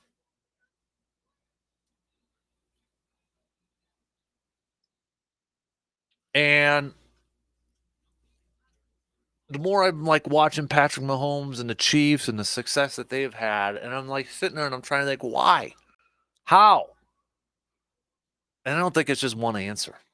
I don't think it's just one answer. I think it's a combination of a few different things. You can put in some bad luck. You can put in coaching. I think Patrick Mahomes benefits from having Andy Reid as his head coach and play caller.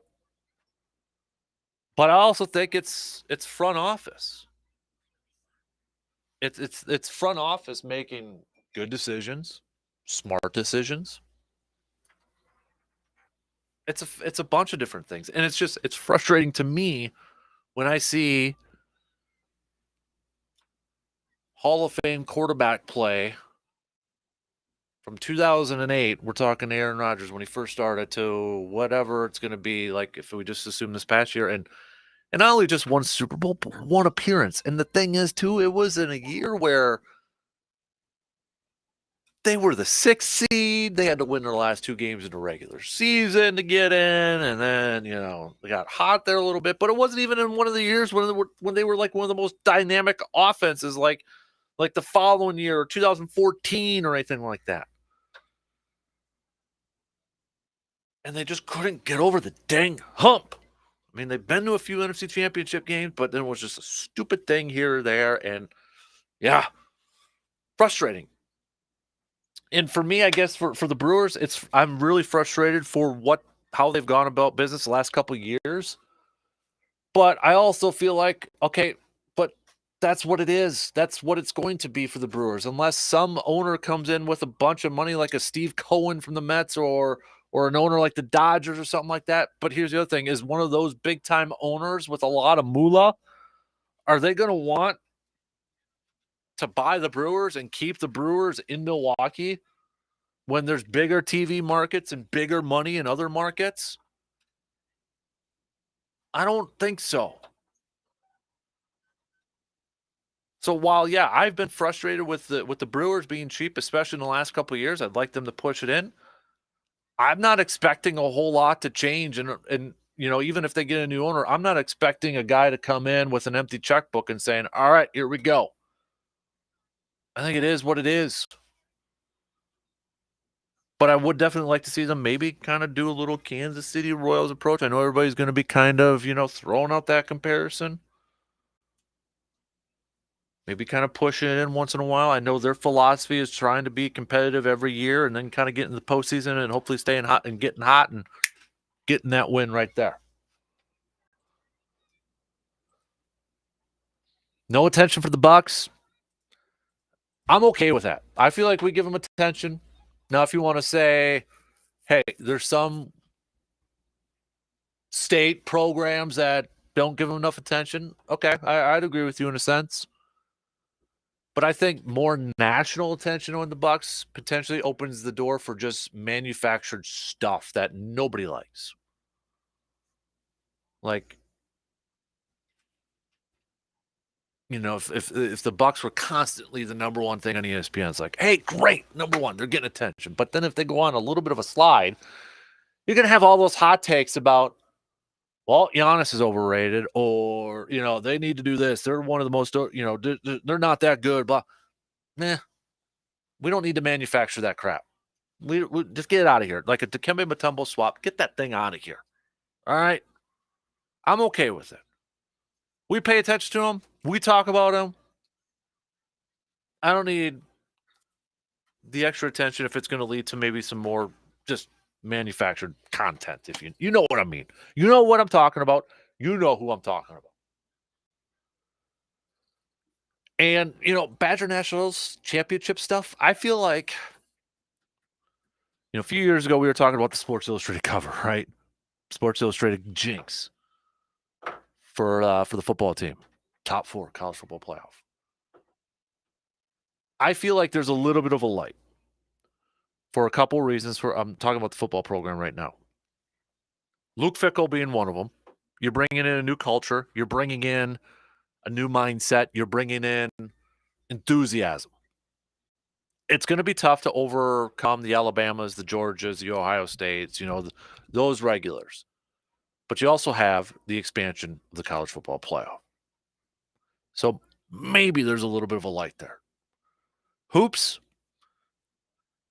I'm one of them that said it after the loss to Duke in the national championship. Ain't going to happen again. They ain't going to get there again. Not going to happen. And I think that's why I was just devastated after that. Like, I was just, more than any Packer game, I was just down after that game. Because I had it in my mind it would never happen again. And now I'm to the point of like, it's going to be incredibly tough, I think, but never say never. And I think you can look at this college basketball season and kind of come up with that conclusion. You got different teams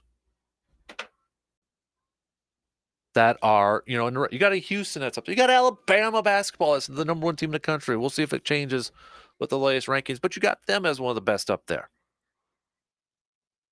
It could happen. Might be a little tough. Might be really tough, but it could happen.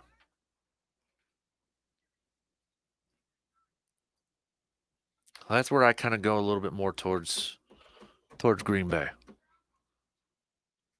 as the one that bugs me the most. And it's a little bit of a jealousy factor in it too. Let's be real. It's jealousy of what New England had with Brady and Belichick. It's jealousy of what Kansas City currently has with Patrick Mahomes. It is 100% jealousy. And like I was saying earlier, They're I know I get told this all the time. You never experienced the 70s or the 80s. You're right, I didn't. But you know what? I don't want to. I want to keep being spoiled with quarterback play. I want to keep being spoiled with playoff appearances. I don't want to wear that as a badge of honor that, I went through the 70s and the 80s. Awesome. Good for you. I don't want to go through that. I want to continue to be spoiled. I want to continue to be seeing great quarterback play and teams making the postseason all the time with a chance to make the Super Bowl and win one. I don't want to go through that. I don't need to go through that. Doesn't make anybody a better fan or not. I read about it. I've seen it. I know I didn't experience it, but gosh darn it, I don't want to go through that. I know you get thrown. A lot of people throw the entitlement label out there with some Packers fans. I think to a point there might be some out there, but I also don't think there's nothing wrong with having high expectations and setting that bar incredibly high. All right, we got to take a quick break, and then we'll close up shop, covering the bases. Last call on your thoughts. You can hit us up with a text, 715-830-1912. Or find me on Twitter and Facebook. We'll be back after these quick words.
Trying to finishing up some Skittles. My kid's giving me some Skittles over here, making me try all these flavors.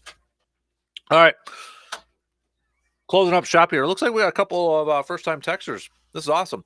I agree with you, Illini. Is it Illini, Greg? Chiefs.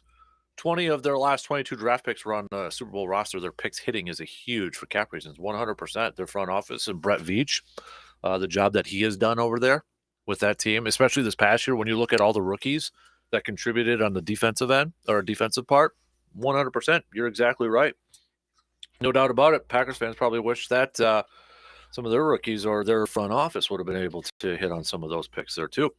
We got what else do we got here? Packers are two once in a generation quarterbacks away from being the Cleveland Browns over the past 2+ decades. Front office has been a dud for that long. As a Wisconsin sports fan, I am disappointed that our state motto appears to be changed to backward. The Brewers trade Josh Hader while they're in first place and bomb. Badger football, yeah, basketball gets our hopes up and flops. Even the Bucks fall out of the playoffs too early, and the Packers, ouch, underachieving everywhere. I hope we're not down on the Bucks. You know, I mean, just 2 years ago, they won the NBA championship. You know, last year going to Game 7 against the Celtics, who went to the NBA Finals without Chris Middleton. So I hope we're not down on the Bucks right now. Bucks are like the one lone big time positive when it comes to Wisconsin sports right now. I mean, that's the only, you know, that's for when we're looking just straight at sports. I mean, you got Marquette, who's playing extremely well in basketball this year.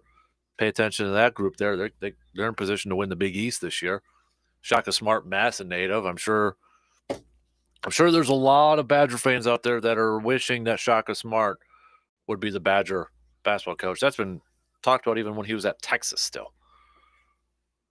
Yeah, I think anybody that's still hoping and wishing and praying that Tony Bennett's going to come, I wouldn't put G-Man's 401k on that. I wouldn't do that. And I think Shaka Smart right now, I don't know if he would jump ship from Marquette to Wisconsin. Never say never, but I don't know. That's the thing too. Like everybody, you know, with Chris McIntosh in the movie made with the football program, somebody had pointed this out the other day. Who would be that basketball coach? Like, who would be that coach? Not a Smart, not a Tony Bennett, but who would be that coach that Chris McIntosh could or would target on the basketball scene? You know, if you kind of follow, I guess, a similar approach to how we got Luke Fickell, you know, coming over from Cincinnati. It wasn't like he got, you know, Nick Saban from Alabama or got a coach from, you know, one of those consistent national title contending teams, even though Cincinnati did make the postseason a couple years ago. You know, you almost have to go to a program in college hoops that last couple years they've been like a really solid program, but you know, where Wisconsin would be that coach. Maybe some people are saying, get the guy from Alabama or get Sampson from Houston. I'm just kind of looking at, you know, some of the other teams out there. I wouldn't know off the top of my head, to be honest with you. I wouldn't know. All right, let's cover the bases here as we wrap up this program here this morning. Reminder, Blue Golds tonight begin basketball. WIAC Championship, the men's team taking on Platteville. 7:05 tip. Coverage will begin about 15-20 minutes beforehand. You can listen to the game on 105.1 FM and 790 AM or at sportstalk1051.com and stream it up over there. Then tomorrow night will be the women's team taking on Platteville in the WIAC tournament. As we mentioned a little bit in kind of our roundup here, I tried to do my best Justice and Brandon impressions there, but we had the men's high school brackets out. Oakland Memorial getting 1 seed. Shout out Medford, my alma mater, getting a 1 seed over there too. We have Wrestling State for boys and girls coming up this weekend too. We got WIAC hockey, Blue Gold hockey coming up a little bit later on this week for tournament stuff too. So swimming and diving state. I mean, it's crazy busy right now. So, and then good old Mother Nature's probably got to throw a wrench into it a couple times this week. So thank you to that. Big thanks, Mother Nature. Yeah, I'm sure all the athletic directors and coaches are really happy to see some of these forecasts coming in as the postseason is starting to take shape. So thank you for that. Swimming and diving, by the way, Blue Gold's first WIAC championship. I think it was since '99. I think I saw it. So shout out over there too. It's another add that to the studs category, bringing in another championship or WIAC championship. Okay. What else do we got on the dockets here? We had Ricky Stenhouse winning the Daytona 500. Quite a few of you chiming in on the XFL. I would say we've got majority of you not that interested in it. And I'm kind of curious. I should have asked this a little bit earlier. Is it just because of football fatigue? Burnout? Like, all right, Super Bowl's over with. I need a little bit of a break. Then once the draft gets in, okay, I got a little bit of a taste of that. A little bit of a break after that. Then when July, August rolls around, let's go. So maybe it's a little bit of fatigue. Or maybe you just didn't like the new product or the new rules or anything like that. I don't know. So, what else do we got in the docket? We talked a little golf. John Rahm is on fire right now. Tiger Woods made it weekend.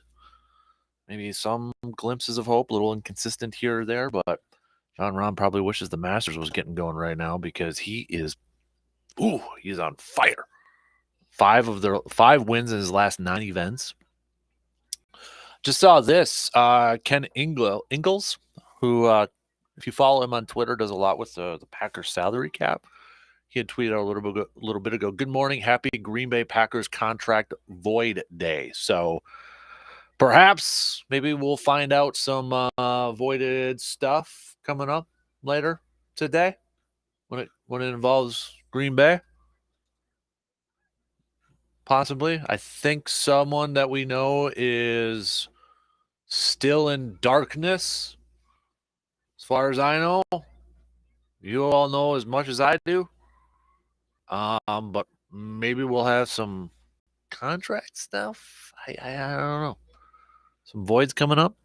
Maybe we'll see. But if there is anything of note, we'll obviously hit that up tomorrow morning there. But what else do we got here? What else do we want to hit up? We talked a little bit about the All-Star game. Giannis is apparently flying to New York for more testing on his wrist, which I'm not trying to overreact or panic, but I don't like the fact that he's flying somewhere to get tests done on his wrist, not plural, wrist. Hopefully it's nothing too serious. Hopefully it's just double checking some things and he won't be out too long, but I don't like hearing that. Luckily, they got a few days yet. Their first game will be Miami on Friday, Phoenix on Sunday, then Brooklyn to finish off the month of February. But let's make sure that wrist is ready and good to go, come postseason time too. I'll be curious, before the All-Star break, that game against Miami, remember against Chicago, they didn't have Middleton because of what they called knee soreness, and hopefully there's nothing flaring back up with his knee. But R&R, rest and relax. Broncos still looking for a new defensive coordinator. It sounds like it might either be Vance Joseph or the return of Rex Ryan. Rex Ryan interviewed again for the position. He'd be, it's been a few years since he's been in the NFL. He joined ESPN in 2017. So it's been a hot minute. But Sean Payton trying to find his defense. Remember, Sean Payton, too, I think it kind of gets overlooked ever since, the Greg Williams and Bountygate sort of thing. He went through a lot of defensive coordinators. And he even had Rex Ryan's brother Rob Ryan as defensive coordinator for 1 year, too. But, that's one thing. He's gone through a lot of defensive coordinators. He's got to hit this one. He's already got players in play. I mean, he's got good defensive players and such. So he's got to get this defensive coordinator hire right, especially within that division. I mean, come on. Patty Mahomes, Justin Herbert, Devontae Adams, because we don't know who the quarterback is for the Raiders right now. So he's got to hit that. Got to hit that higher. Remember, Vance Joseph was just the Broncos head coach not that long ago, a few years ago, right before Vic Fangio, right? Yeah. Well, it was a few years ago. All right, that's going to do it for us because the shot clock is going to cut me off. Again, big thanks for all the texts, tweets, posts, comments, and such. A lot of feedback here this morning. Keep it up. I love it. So tomorrow, we'll do a little Grind My Gears Tuesday. We'll hit that up. We'll chat some more Badgers with RJ Cardinal. We've got a pop quiz Tuesday, and then we got a little press pass Tuesday coming at you as well. Remember, you can play along with these along with our segments ahead of time because we don't have a producer. We're not fancy like that. Just go to sportstalk1051.com, click on the subscribe tab, and if you scroll down there, you'll see a thing called producers where you can submit, your input and be featured on the air too. Have a good rest of your Monday. I think DP's on vacation, so I'm not sure who's filling in for him. But we'll be back tomorrow morning, just past 6. Talk to you then.